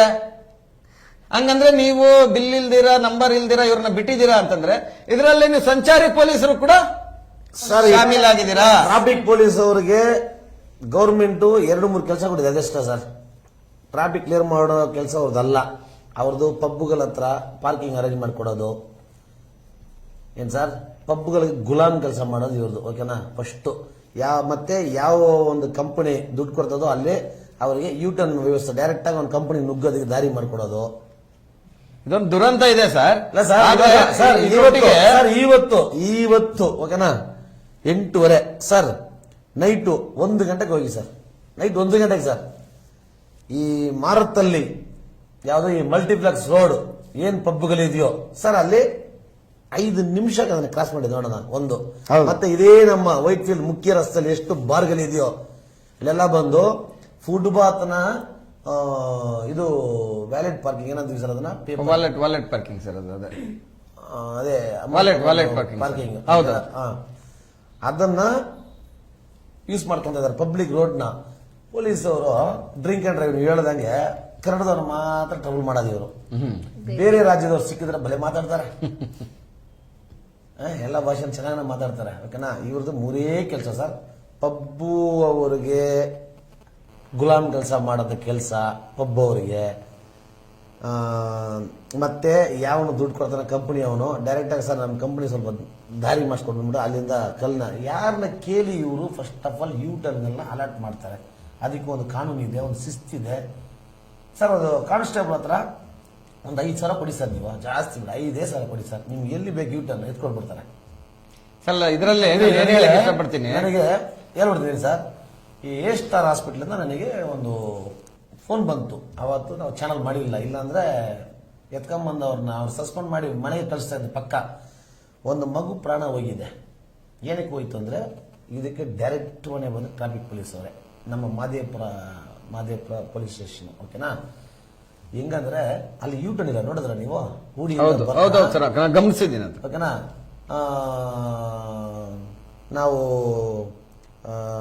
ಯಾವ ಸರ್ ಅದು, ಇಲ್ಲಿಂದ ನಾವು ಓ ಫಾರಂ ಇಂದ ಹೋಗ್ತೀವಲ್ವಾ, ಓ ಫಾರಂ ಇಂದ ಹೋಗ್ತಾ BPL ಸಿಗ್ನಲ್ ಹತ್ರ, BPL ಅಂತ ನೋಡಿ ಸರ್, ಇದು ನಮ್ದು ಫಸ್ಟ್ ಯಾವ್ದು ಗಿರಿಯ ಸಿಗ್ನಲ್, ಅದು ನಮ್ಮ ಶಾಂತಿನಿಕೇತನ ರೈಟ್ ಸೈಡ್ ಆಪೋಸಿಟ್ ನಮ್ದು ಏನೋ ಒಂದು ಸರ್ಕಲ್ ಇತ್ತು ಫಸ್ಟ್, ಏನೋ ಹೆಸರು ಬಿಗ್ ಬಜಾರ್ ಸಿಗ್ನಲ್ ಸರ್. ಅಲ್ಲಿ ಲೆಫ್ಟ್ ತಗೊಂಡು ಮುಂದೆ ಸಾಯಿಬಾಬಾ ಮುಂದೆ ಆರೆಂಜ್ ಸೆಟ್ ಹತ್ರ ಹೋಗಿ ಯೂಟರ್ನ್ ತಗೊಂಡು ಹಿಂಗ್ ಬರಬೇಕು. ಹೌದೌದು. ಇವರು ಈ ಕಡೆಯಿಂದ ಡೈರೆಕ್ಟ್ ರೈಟ್ ತಗೊಳಕ್ ಆಗ್ದಿರ ಸರ್, ಎಷ್ಟೋ ಸೆಕೆಂಡ್ಸ್ ಲೇಟ್ ಆಗಿದ್ದಕ್ಕೆ ಪ್ರಾಣ ಹೋಯ್ತು ಸರ್. ಸ್ಟಾರ್ ಹೋಟ್ಲಿಗೆ ಯೂಟರ್ನ್ ಕೊಟ್ಬಿಡ್ತೀರಾ, ಪಬ್ಗೆ ಕೇವಲ ಪಬ್ಗಿನೂ ಯೂಟರ್ನ್ ಕೊಟ್ಬಿಡ್ತೀರಾ, ಯಾಕಂದ್ರೆ ಪಾಪ ಸುತ್ಕೊಂಡ್ ಬಂದು ಕುಡಿಯೋದಕ್ಕೆ ಲೇಟ್ ಆಗುತ್ತೆ ಸರ್. ಪಟಾಪಟ ಬರ್ಬೇಕು, ಕುಡಿಬೇಕು. ಮತ್ತೆ ಇದೇ ಪೊಲೀಸ್ ಅವ್ರನ್ನ ಕ್ಯಾರೆ ಮಾಕಿ ಗೀಕಿ ಅಂತ ಬೈಸೋಬೇಕು. ಅದಕ್ಕೆ ಖುಷಿಯಾಗಿ ಇವರು ರಸ್ತೆ ಮಾಡ್ಕೊಡೋದು. ಒಂದು ಲೇಡಿ ಬೈದ್ಲಲ್ಲ ಸರ್, ಬೈದಿದ್ದಾರೆ, ಅಲ್ಲೇ ಮಾಡಿದ್ದಾರೆ ಕ್ಯಾರೆ ಹಿಂಗಂದ್ರೆ ಸರ್, ಕ್ಯಾರೆ ಸೂತ್ಯ ಬ್ಯಾಡ್ ವರ್ಡ್ಸ್ ಮಾಡಬಾರ್ದು. ಓಕೆನಾ? ಅವರು ಆ ತರ ದೌರ್ಜನ್ಯ ಮಾಡ್ತಾರೆ, ಅಂತವ್ರಿಗೆ ಇವ್ರು ಸಪೋರ್ಟ್ ಮಾಡ್ತಾರೆ. ಪೊಲೀಸ್ನವರು, ಟ್ರಾಫಿಕ್ ಪೊಲೀಸ್ನವರು ಅಂತವ್ರು ಸಪೋರ್ಟ್ ಮಾಡ್ತಾರೆ. ಒಂದು ಹಾಸ್ಪಿಟಲ್ ವ್ಯವಸ್ಥೆ, ಹಾಸ್ಪಿಟಲ್ಗಳ ಹತ್ರ sir compulsory as per rule ಇದೆ ಸರ್, ಹಾಸ್ಪಿಟಲ್ ಜಾಗದಲ್ಲಿ ಯೂಟರ್ನ್ ಕಂಪಲ್ಸರಿ ಮ್ಯಾಂಡೇಟರಿ ಅನ್ನೋ ಒಂದು ಇದು ಪ್ರತಿ ಒಂದು ಯೋಜನೆಗಳು ಗೊತ್ತು. ಈ ಪುಡಾರಿಗಳು ಗೊತ್ತಿಲ್ವಾ? ಈ ರೋಲ್ ಕಾಲ್ ಪಾರ್ಟಿಗಳು ಗೊತ್ತಿಲ್ವಾ ಸರ್? ಯಾವ ಟ್ರಾಫಿಕ್ ನ ಇವರು ಕ್ಲಿಯರ್ ಮಾಡ್ತಾ ಇದ್ದಾರೆ ಹೇಳಿ ಸರ್? ಒಂದೇ ಒಂದು ಟ್ರಾಫಿಕ್ ಪೊಲೀಸ್ ಅವರು ಈ ರಸ್ತೆನ ಖಾಲಿ ಮಾಡಿಸ್ತಾ ಇದೀನಿ, ಇಲ್ಲಿ ಗಾಡಿಗಳು ತೆರವು ಬಸ್ ಅಂತ ಹೇಳಿ ಸರ್ ಬೆಳಗ್ಗೆ ಸರ್ ಬರೀ ವೈಟ್ ಫೀಲ್ಡ್ ಅಲ್ಲ ಸರ್, ಎಂಟರ್ ಬೆಂಗಳೂರು ಸರ್ ರೋಡ್ಗಳು ಹೋಗಿ ಸರ್ ಪಾರ್ಕಿಂಗ್ ಮಾಡಿರ್ತಾರೆ ಸರ್. ಸರ್ ಇಲ್ಲಿ ಏನಾಗ್ತಾ ಅದು ಇದೆ? ಎಲ್ಲಿ ಪಾರ್ಕಿಂಗ್? ಬರೀ ಪಬ್ಗಳು, ಈ ಹೋಟ್ಲ್ಗಳೇ ಸರ್, ಈ ವೈನ್ ಶಾಪ್ಗಳು ಸರ್, ಈ ಹೋಟ್ಲ್ಗಳು ಸರ್. ಏನು ಇವರಪ್ಪಂತ ಆಸ್ತಿನ ರೋಡ್ಗಳು, ಈ ಹೋಟ್ಲ್ ಒಂದು ಪಬ್ ಒಂದು, ಆ ಎಂಪೈರ್ ಸರ್. ಈ ನಾರ್ಮಲ್ ಒಂದು ಸಾಮಾನ್ಯ ವ್ಯಕ್ತಿ ನಮ್ಮ ಇಲ್ಲಿ ಹುಟ್ಟಿ ಬೆಳೆದ್ರೆ ಅವನು 9 ಗಂಟೆಗೆ ಅಂಗಡಿ ಎತ್ತು ಬಿಡಬೇಕು, ಹೋಟ್ಲ್ ಕ್ಲೋಸ್ ಮಾಡಬೇಕು. ಆದ್ರೆ ಈ ಎಂಪೈರ್ ವ್ಯಕ್ತಿಗಳು ನೋಡಿದ್ರಲ್ಲ ಟೋಟಲ್ ಆ ಏರಿಯಾನ ಆಕ್ಯುಪೈ ಮಾಡ್ಕೊಂಡಿರ್ತಾರೆ. ಇದು ಟಾಪಿಕ್ ಚೇಂಜ್ ಆಯ್ತು, ಆದ್ರೂ ವ್ಯವಸ್ಥೆ ಬಗ್ಗೆ ಮಾತಾಡ್ತಾ ಇದೀನಿ. ಇವರೆಲ್ಲ ಸರಿ ಇದ್ರೆ ಈ ಬಾಂಗ್ಲಾದೇಶ ಹೆಂಗ್ ಬಂದ್ಬಿಡ್ತಾರಂತ. ಹೌದು ಸರ್, ಖಂಡಿತವಾಗಿ ನಮಗೆ ಬಾಂಗ್ಲಾದೇಶ ಮಾತ್ರ ಕರೆಸ್ತಾ ಇದೆ ಇವರಿಂದ. ಓಕೆನಾ? ಏನೇನೋ ಪ್ರಾಬ್ಲಮ್ಸ್, ಪ್ರಾಣಗಳು ಹೋಗ್ತಾ ಇದೆ, ಖಂಡಿತವಾಗಿ ಸರ್, ಪ್ರಾಣಗಳು ಹೋಗ್ತಾ ಇದೆ. ಇವರು ಯೂನಿಫಾರ್ಮ್ ಹಾಕೊಂಡು ಕರೆಕ್ಟ್ ಆಗಿ ನೋಡಿ, ಫಸ್ಟ್ ಎಲ್ಲ ಒಂದು ಪೊಲೀಸ್ ಆಗಿ ಸೇವೆ ಮಾಡ್ಬೇಕಂತ ಬರ್ತಾರೆ. ಇವತ್ತು ಅಪ್ಪ ನಮ್ಮ ಅಪ್ಪನ ಸಾಲ ತೀರ್ಸ್ಕೊಂಡ್ಬಿಡ್ಬೋದು, ನನ್ನ ತಂಗಿಗೆ ಮದುವೆ ಮಾಡ್ಬೋದು, ಎಲ್ಲೋ ಒಂದು ಜಮೀನ್ ತಗೋಬಹುದು, ಎಲ್ಲೋ ಒಂದು ಬಂಗ್ಲಾ ಕಟ್ಕೊಬಹುದು, ಎಲ್ಲೋ ಒಂದು ಚೆನ್ನಾಗಿ ಏನೋ ಆಸ್ತಿ ಪಾಸ್ತಿ ಇರೋಂತ ಒಂದು ಮನೆಯಲ್ಲಿ ಹಿನ್ನೆತ್ಕೊಬಹುದು. ಯಾವ್ದೋ ಬರೀ ಒಂದು ಡ್ರೆಸ್ ಹಾಕೊಂಡು ಏನೋ ಸ್ಯಾಲ್ರಿ ಎಷ್ಟೋ 40,000 50,000 ಇಷ್ಟೇ. ಆದ್ರೆ ಅವ್ರ ಆಸ್ತಿನ ನೀವು ಚೆಕ್ ಮಾಡ್ಕೊಂಡು ಹೋಗ್ರಿ, ಕೋಟಿಗಳು. ಏನ್ ಸರ್? ಕೋಟಿಗಳು. ನಮ್ಮ ಭಾಗದಲ್ಲೇ ಎಷ್ಟೋ ಕಾನ್ಸ್ಟೇಬಲ್ಸ್ 100 ಕೋಟಿ ಸಂಪಾದನೆ ಮಾಡಿಕ್ಕಿರೋರು ಕಳ್ಳರಿದ್ದಾರೆ ಇಲ್ಲಿ. ನಮ್ಗೆಲ್ಲ ಗೊತ್ತು ಯಾರು ದುಡ್ಡು ಮಾಡ್ತಾ ಇದಾರೆ ಇಲ್ಲಿ, ಯಾರು ಯಾವ ತರ ಆಸ್ತಿ ತಗೊಂತ ಇದಾರೆ, ಸೈಟ್ ತಗೊಂತ ಇದಾರೆ, ಬಂಗ್ಲಾಗಳು ತಗೊಂತ ಇದಾರೆ, ಗೆಸ್ಟ್ ಹೌಸ್ಗಳು ತಗೊಂತ ಇದಾರೆ, ಯಾವನಿಗೆ ಬಕೆಟ್ ಕೆಲಸಗಳು ಮಾಡ್ತಾ ಇದಾರೆ, ಯಾವನಿಗೆ ಪಿಂಪ್ ಕೆಲಸಗಳು ಮಾಡ್ತಾ ಇದಾರೆ, ಎಲ್ಲ ಪ್ರತಿಯೊಂದು ನನ್ನ ಹತ್ರ ಐತೆ. ನಿಧಾನಕ್ಕೆ, ಯಾಕಂದ್ರೆ ಇವಾಗ ತರ ಸ್ಟಾರ್ಟ್ ಮಾಡಿದ್ವಿ, ಒಂದೇ ದಿನ ಹೊಡೆದ್ರೆ ಮಜಾ ಇರಲ್ಲ. ನಿಧಾನಕ್ಕೆ ಒಂದೊಂದಾಗ ಹೊಡಿಯೋಣ, ಒಂದೊಂದಾಗ ಹೊಡ್ಕೊಂಡೆ ಅವನು ಯಾರು ಬಿಡಂತದಿಲ್ಲ. ನೀವು ಬೇಕಂದ್ರೆ ನಮ್ಮ ಮೇಲೆ ಕೇಸ್ ಹಾಕೊಡ್ರಿ, ನಾವು ರೆಡಿ. 50 ಸಾರಿ ಹೋಗಿ ಬರ್ತೀರಿ, 50 ಸಾರಿ ಬೇಲ್ ತಗೋದ್ರಿ. ಆದ್ರೆ ಒಂದ್ಸಲ ನೀವು ಹೋದ್ರೆ ನಿಮ್ಮ ಕತೆ ಮುಗೀತು. ನಿಮ್ಮ ಯೂನಿಫಾರ್ಮ್ ಇದ್ರೆ ನಿಮ್ ಬದುಕು. ಅರ್ಥ ಆಯ್ತಾ? ನಮಗಿಲ್ಲಪ್ಪ ಅದಲ್ಲ. ನಾವು 50 ಸಾರಿ ಹೋಗ್ತೀವಪ್ಪ, 50 ಸಾರಿ ಬೇಲ್ ತಗೋತೀವಪ್ಪ, ಮತ್ತೆ ಬಂದು ನಾನು ಇಲ್ಲೇ ಮಾಲಿಕನ ಕೂತ್ಕೊಂತೀನಪ್ಪ. ಏನ್ ಸರ್? ಖಂಡಿತ ಇಲ್ಲೇ ಬಂದು ಕೂತ್ಕೋತೀನಿ. ನಿಮ್ಮ ಯೂನಿಫಾರ್ಮ್ ಇರೋದಾಂಕನೇ ನಿಮಗೆಲ್ಲ. ಯೂನಿಫಾರ್ಮ್ ಬಿಚ್ಚಿದ ಮೇಲೆ ಮುಗೀತು ನಿಮ್ ಕತೆ. ಎಷ್ಟೋ ಜನನ ಏನೋ ಎಲ್ಲ ರೆಡಿ ಮಾಡಿಸ್ತಾ ಇದೀವಿ, ಸುಮಾರು ವಿಕೆಟ್ಗಳ ಇಲ್ಲಿಂದ. ರಾಜ್ಯ ಸರ್ಕಾರ ಏನಿದೆ, ಸೊ ಅಂದ್ರೆ ಬಾಂಗ್ಲಾದೇಶ ಅವ್ರಿಗೆ ಇದಕ್ಕೇನ್ ಸಂಬಂಧ ಅಂದ್ರೆ, ಯಾರು border department, police, military, BSF ಇವರೇ ಬಾರ್ಡರ್ಗಳಮ್ಮ, ಇವರೇ ನಮ್ಮನ್ನ ರಕ್ಷಣೆ ಮಾಡಬೇಕಾಗಿರೋರಮ್ಮ. ಇವ್ರನ್ನ ದಾಟ್ಕೊಂಡು ಹೆಂಗೆ ಇಲ್ಲಿ ಬಂದ್ಬಿಡ್ತಾರೆ ಸರ್? ಈಗ ಆಗ್ಬಿಟ್ಟಿದೆ. ಇದಕ್ಕೆ ನಾನೇನ್ ಹೇಳಕ್ಕೆ ಇಷ್ಟಪಡ್ತೀನಿ ಅಂದ್ರೆ ಆಗ್ಬಿಟ್ಟಿದೆ ಮೇಡಮ್. ಇದನ್ನ ನಾವು ತಡೆಗಟ್ಟೋದ್ರ ಬಗ್ಗೆ ನಾವು ಫೈನಲ್ ಆಗಿ 2 ಮಾತನ್ನ ನಾನು ಹೇಳಕ್ ಇಷ್ಟಪಡ್ತೀನಿ. ನೋಡಿ, ಇವಾಗ ರಾಜ್ಯ ಸರ್ಕಾರ ಕಾಂಗ್ರೆಸ್ ಇರ್ಬೋದು, ಕೇಂದ್ರ ಸರ್ಕಾರ ಬಿಜೆಪಿ ಇರ್ಬೋದು, ಬೇರೆ ಬೇರೆ ಪಕ್ಷಗಳಿರ್ಬೋದು, ಇದನ್ನ ತಂದಂತ ಕಾನೂನು ಇವಾಗ SIR ಅಥವಾ ಇದೇನ್ ಕಾನೂನು ಪ್ರಕ್ರಿಯೆ ಅಥವಾ ಏನ್ ಬಾಂಗ್ಲಾ ವಲಸಿಗರನ್ನ ಗುರುತಿಸ್ತಾ ಇದ್ದಾರೆ, ಅದು ಇವಾಗ ರಾಜ್ಯ ಸರ್ಕಾರ ಯಾವುದೇ ರಾಜಕೀಯ ಒಂದು ದ್ವೇಷವನ್ನ ಇಟ್ಕೊಳ್ಳದೆ ಕೇಂದ್ರ ಸರ್ಕಾರಕ್ಕೆ ಪೂರಕವಾಗಿ ರಾಜ್ಯಕ್ಕೆ ಅಥವಾ ದೇಶಕ್ಕೆ ಒಂದು ಹಿತವಾಗಿ ಇರ್ತಕ್ಕಂಥದ್ದು ಇದು ನಮಗೆ ಇದು ಮಾರಕ. ಇದು ಪೂರಕವಾಗಿ ರಾಜಕೀಯ ದ್ವೇಷವನ್ನ ಬಿಟ್ಟು ಕೇಂದ್ರ ಸರ್ಕಾರದ ಒಟ್ಟಿಗೆ ಈ ವಿಷಯದಲ್ಲಿ ಕೈ ಜೋಡಿಸಿ ಕೂಡಲೇ ಇವರು ಕೂಡ ತ್ವರಿತವಾಗಿ ರಾಜ್ಯ ಸರ್ಕಾರ ಇದನ್ನ ಗಮನಿಸಿ ಎಲ್ಲೆಲ್ಲಿ ಇವಾಗ ಅಕ್ರಮ ವಲಸಿಗರನ್ನ ಗುರುತಿಸ್ಬಿಟ್ಟು ಕೂಡಲೇ ಒಂದು ಬಲಿಷ್ಠವಾದ ಒಂದು ಕಾನೂನನ್ನ ಏನು ಇವಾಗ ಕೊಟ್ಟಿದೆ ಅದನ್ನ ಇಲ್ಲಿ ಒಂದು ಪರಿಣಾಮಕಾರಿಯಾಗಿ ಮಾಡೋ ಮುಖಾಂತರ ಈ ನಿರ್ಮೂಲನೆ ಮಾಡಬೇಕಾಗಿರೋದು ಕೊನೆಯದಾಗಿ ರಾಜ್ಯ ಸರ್ಕಾರ. ಸೊ ರಾಜ್ಯ ಸರ್ಕಾರ ಇದನ್ನ ನಾನು ಮನವಿ ಮಾಡ್ತೇನೆ, ಇದನ್ನ ತಕ್ಷಣಕ್ಕೆ ಇದನ್ನ ಕಠಿಣ ಕಾನೂನು ಏನಿದೆ ಅದನ್ನ ಪಾಲನೆ ಮಾಡಿಸಿ ಅವ್ರನ್ನ ಆಚೆ ಹಾಕಂತ ಕೆಲಸ ಮಾಡಬೇಕು ಅಂತ ಹೇಳಿ ತಮ್ಮ PTV ನ್ಯೂಸ್ ಮುಖಾಂತರ ರಾಜ್ಯ ಸರ್ಕಾರಕ್ಕೆ ಮನವಿ ಮಾಡ್ತೀನಿ ನಾನು. ಯಾಕಂದ್ರೆ ಕೆಲವೊಂದು ಇಲ್ಲಿ ನಾವು ಬರೀ ರಾಜಕಾರಣಿಗಳ ಬೈದ್ರು ಸರಿಯಾಗಲ್ಲ. ಯಾಕಂದ್ರೆ ಈಗ ನೋಡಿ, ಒಂದು MLA ಆದ್ರೆ ಅದನ್ನು ಬೀದಿ ಸಂದಿಗೆ ಹೋಗಿ ಚೆಕ್ ಮಾಡಕ್ ಆಗಲ್ಲ ಕೆಲವು ವಿಚಾರಗಳನ್ನ. ಅದಕ್ಕಂತ ಒಂದು ಡಿಪಾರ್ಟ್ಮೆಂಟ್ ಇದೆ. ಏನ್ ಸರ್? ಹೌದು ಸರ್. BBMP ಅವ್ರಿಗೂ ಹಕ್ಕು ಐತೆ, ಕೆಲವೊಂದು ಹಕ್ಕು ಐತೆ. ಹೌದು ಸರ್. ಅವ್ರು ಬರೀ ಬಿಲ್ಡರ್ಗಳು ಬೂಟ್ಗಳು ನಗ್ತಾ ಇರ್ತಾರೆ. ಓಕೆನಾ? ಓಕೆನಾ? ಪೊಲೀಸ್ ಅವರು ಇವರು ಅಷ್ಟೇ. ಆಸ್ತಿ ಏನು ಸಿವಿಲ್ ಮ್ಯಾಟರ್ ಅಲ್ಲಿ ಎಂಟ್ರಿಗಳಾಗೋದು, ಪಂಚಾಯತಿ ಮಾಡೋದು. ಮೇಡಮ್ ನಾನು ಸಾರ್ ಹೇಳ್ತಾ ಇರೋದು 100% ಕರೆಕ್ಟ್ ಇದೆ. ಒಂದೇ ಒಂದು ವಿಷಯ ಬಿಟ್ಬಿಟ್ಟಿದ್ದೆ. ಹೇಳಿ. ಸಾರ್ ಏನ್ ಹೇಳ್ತಾ ಇದಾರಲ್ವಾ, ಎಲ್ಲ ರಿಲೇಟೆಡ್ ಅವ್ರು ಇಷ್ಟೊತ್ತು ಏನ್ ಮಾತಾಡಿದಾರಲ್ಲ ಸರ್, ಏನೇ ಮಾತಾಡಿದ್ರು ಈ ಬಾಂಗ್ಲಾದೇಶ ಈ ದೇಶಕ್ಕೆ ಹೆಂಗ್ ಬಂದ್ರು ಅಂದ್ರೆ ಇವರೇ ಸರ್. ಇನ್ನೊಂದು ಮುಖ್ಯ ವಿಷಯ ಹೇಳ್ಬಿಡ್ತೀನಿ ನಿಮ್ಗೆ, ಮರ್ತು ಬಿಟ್ಟಿದ್ದೆ ನಾನು. ಇವ್ರ ಕೆಲ್ಸಗಳು ಮಾಡ್ತಾರಲ್ಲಮ್ಮ ಇವರು, ಅವ್ರಿಗೆ ಏನ್ ಕೆಲಸ ಈಗ ಅದನ್ನ ಬಿಟ್ಟು ಬೇರೆ ಅಕ್ರಮ ಹಂಗಾಗಿ ಸರ್ ಒಂದೇ ನಿಮಿಷ ಸರ್. ಈಗ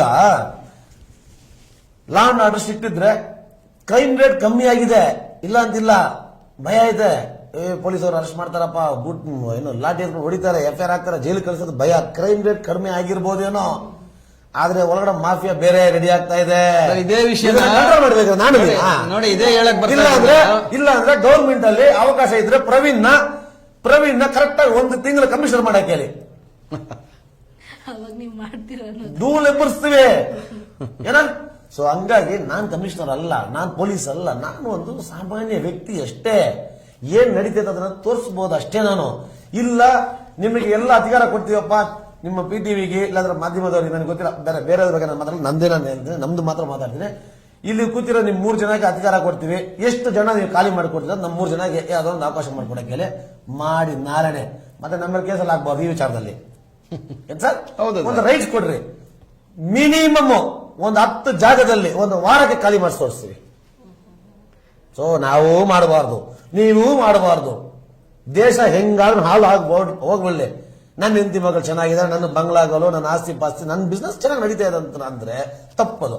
ಅದಕ್ಕೆ ಹೇಳ್ತಾ ಇರೋದು. ಮತ್ತೆ ಹೇಳ್ತೀವಿ ಬಾಂಗ್ಲಾದೇಶ ಹೆಂಗ್ ಬಂದ್ರು ನೋಡಿ, ಕ್ವಶನ್ ಮತ್ತೆ ಆಗ್ತಾ ಇರ್ತೀವಿ, ಬಾಂಗ್ಲಾದೇಶ ಹೆಂಗ್ ಬಂದ್ರು, ಹಿಂಗೇ ಬಂದ್ರು, ನಮ್ಮವರೇ ಕರ್ಕೊಂಡ್ ಬಂದಿರ್ತಾರಮ್ಮ. ಯಾಕೆ ಈ ಸರೌಂಡಿಂಗ್ ಗೌರ್ಮೆಂಟ್ ಸರ್, ಇದರಲ್ಲಿ ನಾನು ಒಂದು ಡಿಪಾರ್ಟ್ಮೆಂಟ್ ಅಲ್ಲ, ಎಂಟೈರ್ ಡಿಪಾರ್ಟ್ಮೆಂಟ್ ರೌಂಡ್ ಮಾಡಿ ಹೇಳ್ತೀನಿ ಸರ್. ಇವ್ರಿಗೆಲ್ಲ ಗೊತ್ತಿಲ್ವಾ ಎಲ್ಲೆಲ್ಲಿ ಬಾಂಗ್ಲಾದೇಶ ಬದುಕ್ತಾ ಇದ್ದಾರೆ, ಇವ್ರು ಬಾಂಗ್ಲಾದೇಶವರೇನಾ ಇಲ್ವಾ ಅಂತ ಇವ್ರಿಗೆ ಗೊತ್ತಿಲ್ವಾ ಸರ್? ಯಾಕೆ ಗೊತ್ತಿಲ್ಲ ಸರ್? ಈಗಿರೋ ಒಂದು ವ್ಯವಸ್ಥೆಯಲ್ಲಿ ಕಂಡಿಡಿ ಒಂದು ಆಧಾರ್ ಕಾರ್ಡ್ ನಂಬರ್ ಹೊಡೆದ್ರೆ ಇಡೀ ನಮ್ಮ ದೇಶದಲ್ಲಿ ಎಲ್ಲಿ ಬೇಕಾದ್ರೂ ನಮ್ಮ ಹಿಸ್ಟ್ರಿ ಬರ್ತದೆ ಸರ್. Aadhaar card sir. ಅದನ್ನೇ ಇನ್ನೊಂದು ವಿಷಯ, ಮುಖ್ಯವಾದ ವಿಷಯ ಪ್ರಸ್ತಾಪ ಮಾಡ್ಬೇಕು, ಮರ್ತು ಬಿಡ್ತೀನಿ ನೋಡಿ. ಇವತ್ತು ಅಕ್ರಮ ಬಾಂಗ್ಲಾದೇಶದಿಂದ ಬಂದಂತಹ ವಲಸಿಗರೇನಿದ್ದಾರೆ, ಇವರಿಗೆ ಕೊಟ್ಟಂತ ನೆಲೆ ಇದೆಯಲ್ಲ, ಜಾಗಗಳು, ಇದು ಸಾಹೇಬ್ರು ಹೇಳಿದ್ದಂಗೆ, ನಮ್ ಪ್ರವೀಣ್ ಸರ್ ಹೇಳ್ದಂಗೆ ಮಾಫಿಯಾ. ಅದನ್ನೇ ನಾನು ತಗೊಳಕ್ ಬಂದೆ. ಯಾಕಂತಂದ್ರೆ ನೋಡಿ, ಇದು ತುಂಬಾ ರಾಜ್ಯ ಸರ್ಕಾರ ಇಲ್ಲಿ ಏನು ಕಂದಾಯ, ಇವಾಗ ಇಲ್ಲಿ ಏನು ಅಡ್ಮಿನ್ ಡಿಪಾರ್ಟ್ಮೆಂಟ್ಗಳು ಏನಿದೆ ಸರ್ಕಾರದ ವತಿಯಿಂದ, ಬಹು ಮುಖ್ಯವಾಗಿ ಗಮನಿಸಬೇಕು. ನಾನೊಬ್ಬ ಸಾಮಾನ್ಯ ವ್ಯಕ್ತಿಯಾಗಿ ಹೇಳಕ್ ಇಷ್ಟಪಡ್ತೀನಿ ವಾಸ್ತವನ.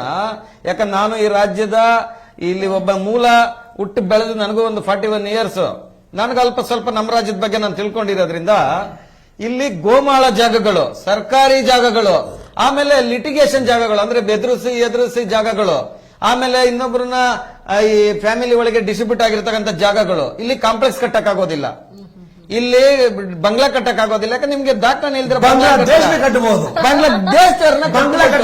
ಬಾಂಗ್ಲಾದೇಶ ಲಕ್ಷಗಳನ್ನ ಲೂಟಿ ಹೊಡಿಬಹುದು. ಈ ಕೆರೆ ಜಾಗಗಳು, ಈ ರೀತಿ ಜಾಗಗಳಲ್ಲಿ ಬಾಂಗ್ಲಾದೇಶದವ್ರನ್ನ ಇರ್ತಕ್ಕಂಥದ್ದು, ಮೋರಿ ಪಕ್ಕ, ಕೆರೆ ಪಕ್ಕ, ಆಮೇಲೆ ಊರಾಚೆ, ಈ ರೀತಿ ಸರ್ಕಾರಿ ಜಾಗ, ಅರಣ್ಯ ಜಾಗನೂ ಕೂಡ ಬಿಟ್ಟಿಲ್ಲ ಇವತ್ತು. ಅಂದ್ರೆ ಜಾಸ್ತಿ ಅಕ್ರಮ ವಲಸಿಗರು ಎಲ್ಲಿ ಬದುಕ್ತಾ ಇದಾರೆ ಅಂದ್ರೆ ಡಾಲಸ್ ಕಾಲೋನಿ ಅಲ್ಲ, ರಾಜಾಜಿನಗರ್ ಎಲ್ಲ, ವೈಟ್ ಫೀಲ್ಡ್ ಸ್ಟ್ರಿಂಗ್ಲೆ ಲೇಔಟ್ ಅಲ್ಲ, ವಿಕ್ಟೋರಿಯಾ ಲೇಔಟ್ ಇದೆ ನೆಲ್ಲೂರಲ್ಲಿ, ಅದಲ್ಲ. ಈಗ ನಮ್ಮ ಇನ್ನರ್ ಸರ್ಕಲ್ ಫಾರಿನರ್ಸ್ ಇದಾರಲ್ಲ, ಇದ್ರಲ್ಲ, ಆ ಜಾಗದಲ್ಲ. ಮತ್ ಯಾಕೆ ಇಲ್ಲಿ ಬದುಕ್ತಾ ಇಲ್ಲ ಹೇಳಿ? ಅಲ್ಲಿ ಯಾಕೆ ಬದುಕ್ತಾ ಇದಾರೆ ಅಂದ್ರೆ ಅಲ್ಲಿ ಅನಧಿಕೃತ ಅಕ್ರಮ ಜಾಗಗಳನ್ನ ಇಟ್ಕೊಂಡಿರೋದು ಯಾರು? ನಮ್ಮ ರಾಜ್ಯದ ಈ ಗೋಮಾಳ ಹೊಡೆದಿರೋರು. 100% ಸತ್ಯ.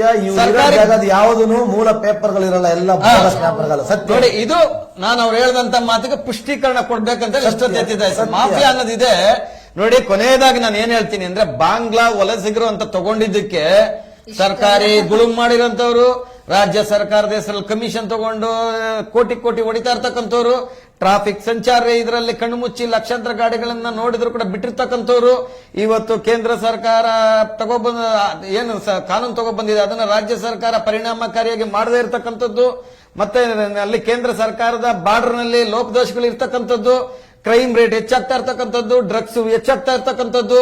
ಇಲ್ಲಿ ನಮ್ಗೆ ದುರಂತ ಏನ್ ಹೇಳ್ಬೇಕಂದ್ರೆ, ಇದೇನಾದ್ರೂ ಇವರು ಕ್ರಮ ತಗೊಂಡಿಲ್ಲ ಅಂದ್ರೆ ನಾನು ಏನ್ ಹೇಳಕ್, ಹೋರಾಟ ಎಚ್ಚರಿಕೆ ಏನೂ ಇಲ್ಲ. ನಾಳೆ ಕಾರ್ಪೊರೇಟರ್ ಆಗ್ತಾರೆ, ಅವ್ರ ಹತ್ರ ಹೋಗಿ ಮನೆಗೆ ಸೈನಿಂಗ್ ನಿಂತ್ಕೊಳ್ಳಿ, ನಾಚಿಕೆ ಆಗ್ಬೇಕು. ನಾಳೆ ಕಾರ್ಪೊರೇಟರ್ ಆಗಿ ಆರ್ಸ್ ಬರ್ತಾರೆ ಅವರು, ಅವ್ರದೇ ಓಟಲ್ಲಿ ಸೈನ್ಗೆ ಇವ್ರು ಹೋಗ್ಬೇಕು, ಸ್ವಾಮಿ ನಾನು ಇಂಥ ಏರಿಯಾನ ಸೈನ್ ಹಾಕು ಅಂತ.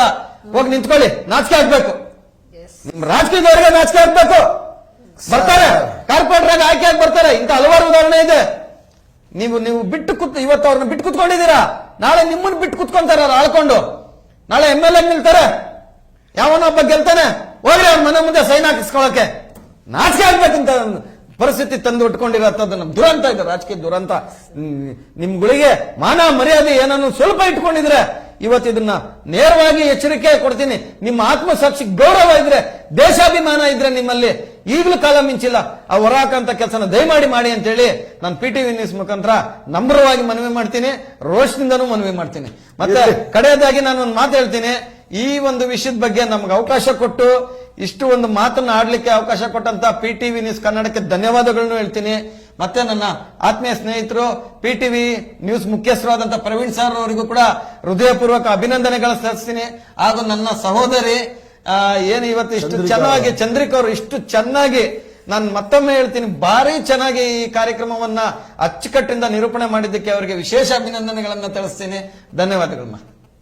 ಸರಿ, ತಾವು ಕೊನೆಯದಾಗಿ ಈಗ ಬಾಂಗ್ಲಾ ನಿವಾಸಿಗಳ ಬಗ್ಗೆ ಅಷ್ಟೇ ಅಮ್ಮ. ನೀವು ಓವರ್ ಆಗಿ ಎಲ್ಲೋದ್ರೂ ಸರ್ಕಾರಕ್ಕೆ ಬರ್ತೀರಾ ಸರ್? ಪೊಲೀಸ್ ಅವರು ಯಾರು ಹಿಡಿಯೋದು? ಅದೇ ಸರ್, ಕಳ್ಳರಂತಾನೆ ಹಿಡಿಯೋದು. ನೀವು ಫಿಲ್ಟರ್ ಇಲ್ಲ ಮಾತಾಡ್ತಿದ್ರಲ್ಲ, ನೋಡಮ್ಮ, ನಾನು ಒಂದು ಮನುಷ್ಯನಾಗ ಒಂದು ಏನೋ ನನಗೆ ಮೂಲಭೂತವಾಗಿ ಏನೇನು ಬೇಕು ಅದನ್ನೇ ನಾನು ಮಾತಾಡ್ತಾ ಇದ್ದೀನಿ. ನನಗೇನು ಅವ್ರ ಹತ್ರ ಸರ್ ನನಗೆ ಕಷ್ಟ ಐತೆ, ಚಾನಲ್ಗೆ ಬಾಡಿಗೆ ಕಟ್ಟಬೇಕು, ಸ್ಯಾಲ್ರಿ ಕೊಡಬೇಕು, ನನಗೆಲ್ಲ ಕೊಡ್ತೀರಾ ಅಂತ ಇವ್ರ ಹತ್ರ ನಾನು ಕೇಳಿದ್ದೀನ? ಸರ್ ಇಲ್ಲ ಸರ್, ನನ್ನ ಮಗನಿಗೆ ಮುಂದೆ ಓದಿ ಆದ್ಮೇಲೆ IPS ಮಾಡಿಕೊಡಿ ಅಂತ ಕೇಳಿದ್ದೀನ? ಇಲ್ಲ ನನ್ನ ಹೆಂಡತಿನ ಜಡ್ಜ್ ಮಾಡೋದು ಕೇಳಿದ್ದೀನ? ಇಲ್ಲ ನನ್ನ ಏನಾದ್ರು MLA ಮಾಡೋದು ಕೇಳಿದ್ದೀನ? ನನ್ನ ಪರವಾಗಿ ಏನಾದ್ರು ಮಾತಾಡಿದ್ದೀನ? ನನ್ನ ಪರವಾಗಿ ಏನಾದ್ರು ಕೇಳಿದ? ಅವ್ರು ಕೊಟ್ಟಿರೋ ಕೆಲಸ ನೀವು ಮಾಡ್ರಿ ಸರ್ ಅಂತ ಹೇಳ್ತಾ ಇದ್ದೀನಿ ಅಷ್ಟೇ.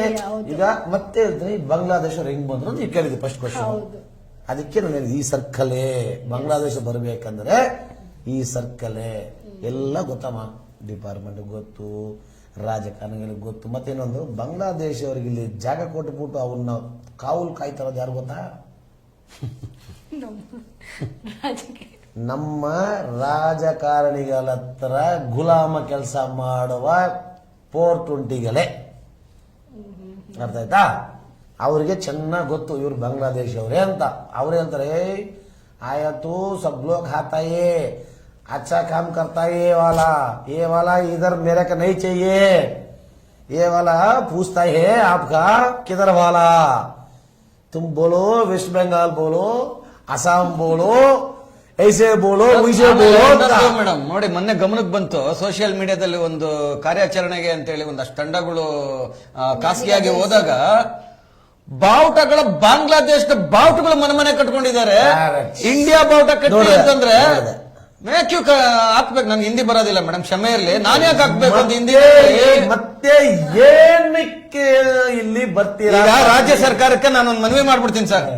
ಈಗ ನೀವಿಷ್ಟು ಫ್ರೀಡಮ್ ಕೊಟ್ಟಿದ್ದೀರಲ್ಲ, ಓಪನ್ ಆಗಿ ಸರ್, ಈ ನನ್ನ ಮಕ್ಕಳಿಗೆ ತಿನ್ನಕ್ಕೆ ಗೆದ್ದಿ ಇಲ್ಲ ಊರಲ್ಲಿ, ಏನಿಲ್ಲ ಸರ್. ಗಾಂಧೀಜಿ ಹಕ್ಕನೆ ತಿನ್ಬೇಕು ಇವರು. ಗಾಂಧೀಜಿ ಕೊಟ್ಟಿರೋ ಬದುಕಕ್ಕೆ ಬರ್ತಾರೆ ಫ್ರೀಡಮ್ ಏನಿದೆ ನಮ್ಗೆ? ಬಂದು ಗಾಂಧೀಜಿ ಕೊಟ್ಟಿರೋದು ನಮ್ಮ ಫ್ರೀಡಮ್, ನಮ್ಮ ಭಾರತ ದೇಶಕ್ಕೆ ಏನಿದೆ ಆ ಫ್ರೀಡಮ್ ಯಾವ ಮಟ್ಟಕ್ಕೆ ದುರುಪಯೋಗ ಆಗ್ತಾ ಇದೆ ಅಂದ್ರೆ ಬಾಂಗ್ಲಾದೇಶದಲ್ಲಿ ಬಾಂಗ್ಲಾ ಬಾವುಟ ಇಟ್ಕೊಂಡು ಮನೆ ಕಟ್ಕೊಂಡಿದ್ದಾನೆ ಅಂದ್ರೆ, ರೇ ಯಾರೇ ಇದು ಕಾನೂನು ಇದೆ, ಏನ್ ಸುವ್ಯವಸ್ಥೆ ಯಾವ ಮಟ್ಟಕ್ಕೆ ಹದಗೆಟ್ಟಿದೆ. ನಾಳೆ ದಿವಸ ಬಾಂಗ್ಲಾದೇಶದ ಜಯಂತಿನೂ ಮಾಡ್ಕೊಂತಾರೆ, ಬಾಂಗ್ಲಾದೇಶದ್ದು ಯಾವನ ಆ ಪ್ರಧಾನಿನ ಸತ್ರೆ ಆ ಶೋಕಾಚರಣೆನೂ ಮಾಡ್ಕೊಂತಾರೆ. ನಾಳೆ ದಿವಸ ಬಾಂಗ್ಲಾದೇಶದವ್ರು ಅಲ್ಲೇ ನಾನು ಹೆಚ್ಚು ಕಮ್ಮಿ ಇಲ್ಲಿ ಕಲ್ಲು ಹೊಡಿತಾರೆ, ಓಡಿಸ್ಕೊಂಡು ಸರ್ ನಮ್ಮ ಪೊಲೀಸ್ ಇಲಾಖೆ ಹೋಗಿ ಅವ್ರ ಹತ್ರ ನಿಂತ್ಕೊಳ್ಳಿ. ಈ ಮೂಲಕ ಒಂದು ಹೇಳ್ಬೇಕು ಸರ್, ಫಸ್ಟ್ ನಮ್ಮ ರಾಜಕಾರಣಿಗಳಿಗೆ ಒಂದು ಸ್ಥಾನದ ಅಡ್ವೈಸ್ ಅನ್ನ ತಗೊಳ್ಳಿ, ಇಲ್ಲ ಎಚ್ಚರಿಕೆನ ತಗೊಳ್ಳಿ. ಈ ನೇಪಾಳಿ ಅವರು, ಈ ಬಾಂಗ್ಲಾದೇಶ ಅವರು, ಇವರೆಲ್ಲ ಬಂದು ಒಂದು ಸಂಘಟನೆ ಕಟ್ಕೊಂಡು ಅವ್ರಿಗೆ ಏನೋ ಒಂದು ಅವ್ರ ದಿನಗಳನ್ನ ಆಚರಣೆ ಮಾಡ್ಬೋದು. ಈ ನೇಪಾಳಿ ಅವರು, ನನ್ನ ಮಗಳಿಗೆ ಏನಿಲ್ಲ, ಗೆದ್ದಿನೇ ಇಲ್ಲ ಸರ್ ಬದುಕೋದಕ್ಕೆ, ಇಲ್ಲಿ ಬರ್ತಾರೆ. ಇಲ್ಲಿ ಬಂದು ಅವ್ರ ದೇಶದ ಫ್ಲಾಗ್ ಹಾಕೊಂಡು, ನಾನೇ ನನ್ನ ಹತ್ರ ಇದೆ. ಈಗ ನಮ್ಮ ಲೇಔಟ್ ಅಲ್ಲಿ ಎಷ್ಟೋ ಅವರೇ ಕೆಲಸ ಮಾಡೋದು ಸೆಕ್ಯೂರಿಟಿಗಳು, ಅದೇ ಸರ್, ಅವರೇ ಬಂದು ಅವ್ರ ಇದರಲ್ಲಿ ಅದನ್ನ ಹಾಕೊಂಡು ಆಚರಣೆ ಮಾಡ್ತಾರೆ. ಅವರೊಂದು ಫಂಕ್ಷನ್ ಕರೆದ್ರೆ ಅದನ್ನ ನಾನು ಎಷ್ಟೋ MLAಗಳು ಹೋಗಿದ್ದಾರೆ, ಅದೆಲ್ಲ ನಮ್ಮ ಹತ್ರ ಇದೆ, ನಾವೆಲ್ಲ ಸ್ವಲ್ಪ ಎತ್ತಿಕೊಂಡಿರ್ತೀವಿ. ಇರ್ಲಿ ಯಾವ ಯೂಸ್ ಆಗ್ತದೆ, ಇವ್ರನ್ನ ಹಾಕೊಂಡು ರುಬ್ಬಾಣ ಅಂತಾನೆ. ಓಕೆನಾ? MLA-ಗಳು ಅವರು ಮಾಡೋಂಥ ಫಂಕ್ಷನ್ಗೆ ಹೋಗ್ತಾರೆ ಗೊತ್ತಾ ನಿಮಗೆ? ನೇಪಾಳ ಅವ್ರ ಫಂಕ್ಷನ್ಗೆ ಹೋಗ್ತಾರೆ ಸರ್. ಅದು ಹೋಗೋದು ಸರಿನಾ ತಪ್ಪ? ದೇಶದ್ರೋಹ ಅದು ಸರ್. ಇಲ್ಲ, ನಾನೇನ್ ಹೇಳಕ್ ಇಷ್ಟಪಡ್ತೀನಿ, ನೇಪಾಳ ಅಂತ ಬಂದಾಗ ಆಕ್ಚುಲಿ ನೇಪಾಳ ಅಂತಕ್ಕಂಥದ್ದು ನಮ್ಮ ಭಾರತ ದೇಶದ ಒಂದು ಅವಿಭಾಜ್ಯ ಅಂಗ. ಆವತ್ತು ಇವತ್ತು ನಮ್ದೇ ಬೇರೆ ಅವದೇ ಬೇರೆ ಸರ್. ಅಲ್ಲ, ದೇಶ ಬೇರೆ ಇರ್ಬೋದು ಸರ್. ನೇಪಾಳದಲ್ಲಿ ಏನಿದೆ ಒಂದು ರಾಜರಾಡಳಿತ ಅಂತಕ್ಕಂಥದ್ದು ಇದ್ದಿದ್ದು ಸರ್. ಈಗ ನೇಪಾಳದಲ್ಲಿ ಅಲ್ಲ, ಇದು ನಾನು ಸರಿ ಅಂತ ಯಾವ ಕಾರಣಕ್ಕೂ ಒಪ್ಪೋದಿಲ್ಲ, ತಪ್ಪೆ. ಆದ್ರೆ ಒಂದ್ ಹಂತದಲ್ಲಿ ಏನಾಗ್ತದೆ ಅಂತಂದ್ರೆ, ಇವತ್ತು ನೇಪಾಳಕ್ಕೆ ಹೋಗ್ಬೇಕಂದ್ರೆ ನಮ್ಮ ಇದರಲ್ಲಿ ಯಾವುದೇ ರೀತಿ ಪಾಸ್ಪೋರ್ಟ್ ಇಲ್ಲ, ಮುಕ್ತ ಅವಕಾಶ ಕೊಟ್ಟಿದ್ದೀವಿ. ಅದೇ ಸಮ್ ಕಂಟ್ರೀಸ್ ಇದೆ ಅಂದ್ರೆ ನಾನು ಯಾಕೆ ಈ ವಿಷಯ ಹೇಳಕ್ ಬರ್ತಾ ಇದ್ದೀನಿ ಅಂದ್ರೆ, ನೋಡಿ, ನಮ್ಮವರಂತೂ ಹೋಗಿ ನೇಪಾಳಕ್ಕೆ ಬದುಕಲಿಕ್ಕೆ ಆಗೋದಿಲ್ಲ. ಯಾಕಂದ್ರೆ ಅಲ್ಲೇ ಅವ್ರ ಪಾಪ್ಯುಲೇಷನ್ಗೆ ಊಟ ಇಲ್ಲ, ಅಂದ್ರೆ ಅವರಿಗೆ ಆರ್ಥಿಕ ವ್ಯವಸ್ಥೆ ಇಲ್ಲ ಬಂದಿರೋದು ಒಂದು. ಎರಡನೇದಾಗಿ ನಮ್ಮ ಭಾರತ ದೇಶ ಆಗಿರ್ಬೋದು, ನೇಪಾಳ ಆಗಿರ್ಬೋದು, ಮುಕ್ತ ಅವಕಾಶವನ್ನ ಕಲ್ಪಿಸ್ಕೊಟ್ಟಿದೆ. ಅಂದ್ರೆ ಪಾಸ್ಪೋರ್ಟೇ ಬೇಕಾಗಿಲ್ಲ. ನಾವು ಅಲ್ಲಿಗೆ ಹೋಗಿ ಆರಾಮಾಗಿ ನಾವು ಫ್ಲೈಟ್ ಅಲ್ಲಾದ್ರೂ ಕಾರಲ್ಲಾದ್ರೂ ಹೋಗಿ ಬರ್ಬೋದು. ಅಲ್ಲಿಯವ್ರು ಬಂದು ಫ್ಲೈಟ್ ಅಲ್ಲಾದ್ರೂ ಕಾರಲ್ಲಾದ್ರೂ ಇಲ್ಲಿಗೆ ಹೋಗಿ ಬರ್ಬೋದು.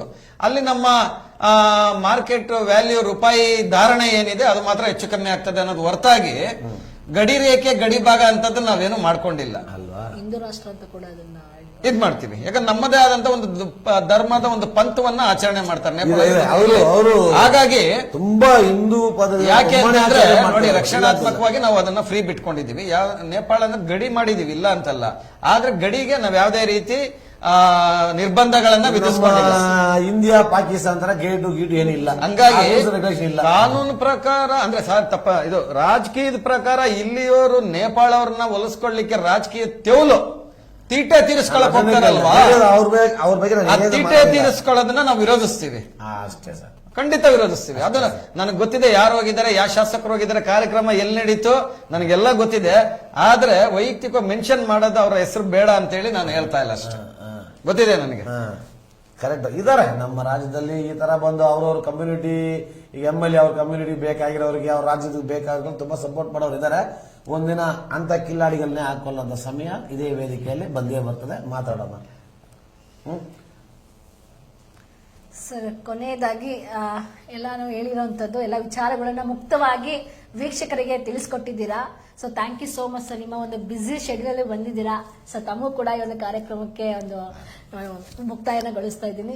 ಸೊ ನೋಡಿದ್ರಲ್ಲ, ಯತೀಶ್ ಸರ್ ಆಗಿರ್ಬೋದು, ಪ್ರವೀಣ್ ಸರ್ ಆಗಿರ್ಬೋದು, ಒಂದು ಬಾಂಗ್ಲಾ ನಿವಾಸಿಗಳು ನಮ್ಮ ಒಂದು ರಾಜ್ಯಕ್ಕೆ ಬಂದು ಯಾವ ರೀತಿಯಾಗಿ ಅಕ್ರಮವಾಗಿ ನೆಲೆಸಿದ್ದಾರೆ, ಅದ್ರ ಬಗ್ಗೆ ರಾಜ್ಯ ಸರ್ಕಾರದವರಾಗಿರ್ಬೋದು, ಕೇಂದ್ರ ಸರ್ಕಾರದಾಗಿರ್ಬೋದು ಸರಿಯಾದ ರೀತಿಯಾದ ಕ್ರಮವನ್ನ ತೆಗೆದುಕೊಂಡ್ರೆ ಅವರು ಅವರ ಒಂದು ಬಾಂಗ್ಲಾ ದೇಶಕ್ಕೆ ಹಿಂತಿರುಗಬೇಕು ಅಂತ ಕೂಡ ಹೇಳ್ತಾ ಇದ್ದಾರೆ. ಎಷ್ಟೋ ಒಂದು ಅವಕಾಶಗಳನ್ನ ನಮ್ಮ ಬೇರೆಯವರಿಗೆ, ನಮ್ಮ ಒಂದು ಭಾರತದ ಪ್ರಜೆಗಳಿಗೆ ಅದು ಸಲ್ತಾ ಇಲ್ಲ, ಅವರಿಗೆ ಒಂದು ಸಲ್ತಾ ಇದೆ. ಹಾಗಾಗಿ ಎಚ್ಚರ ವಹಿಸಿ ಯಾರೆಲ್ಲ ನಮ್ಮ ಬಾಂಗ್ಲಾ ನಿವಾಸಿಗಳು ನಮ್ಮ ರಾಜ್ಯದಲ್ಲಿ ಇದ್ದಾರಾ ಅವ್ರಿಗೆ ಆ ಕಟ್ಟುನಿಟ್ಟಿನ ಕ್ರಮವನ್ನ ಕೈಗೊಳ್ಬೇಕು ಅಂತ ಕೂಡ ತಿಳಿಸ್ಕೊಟ್ಟಿರುವಂತದ್ದು. ಸೊ ಇದಾಗಿತ್ತು ಇವತ್ತಿನ ವಿಶೇಷ ಕಾರ್ಯಕ್ರಮ.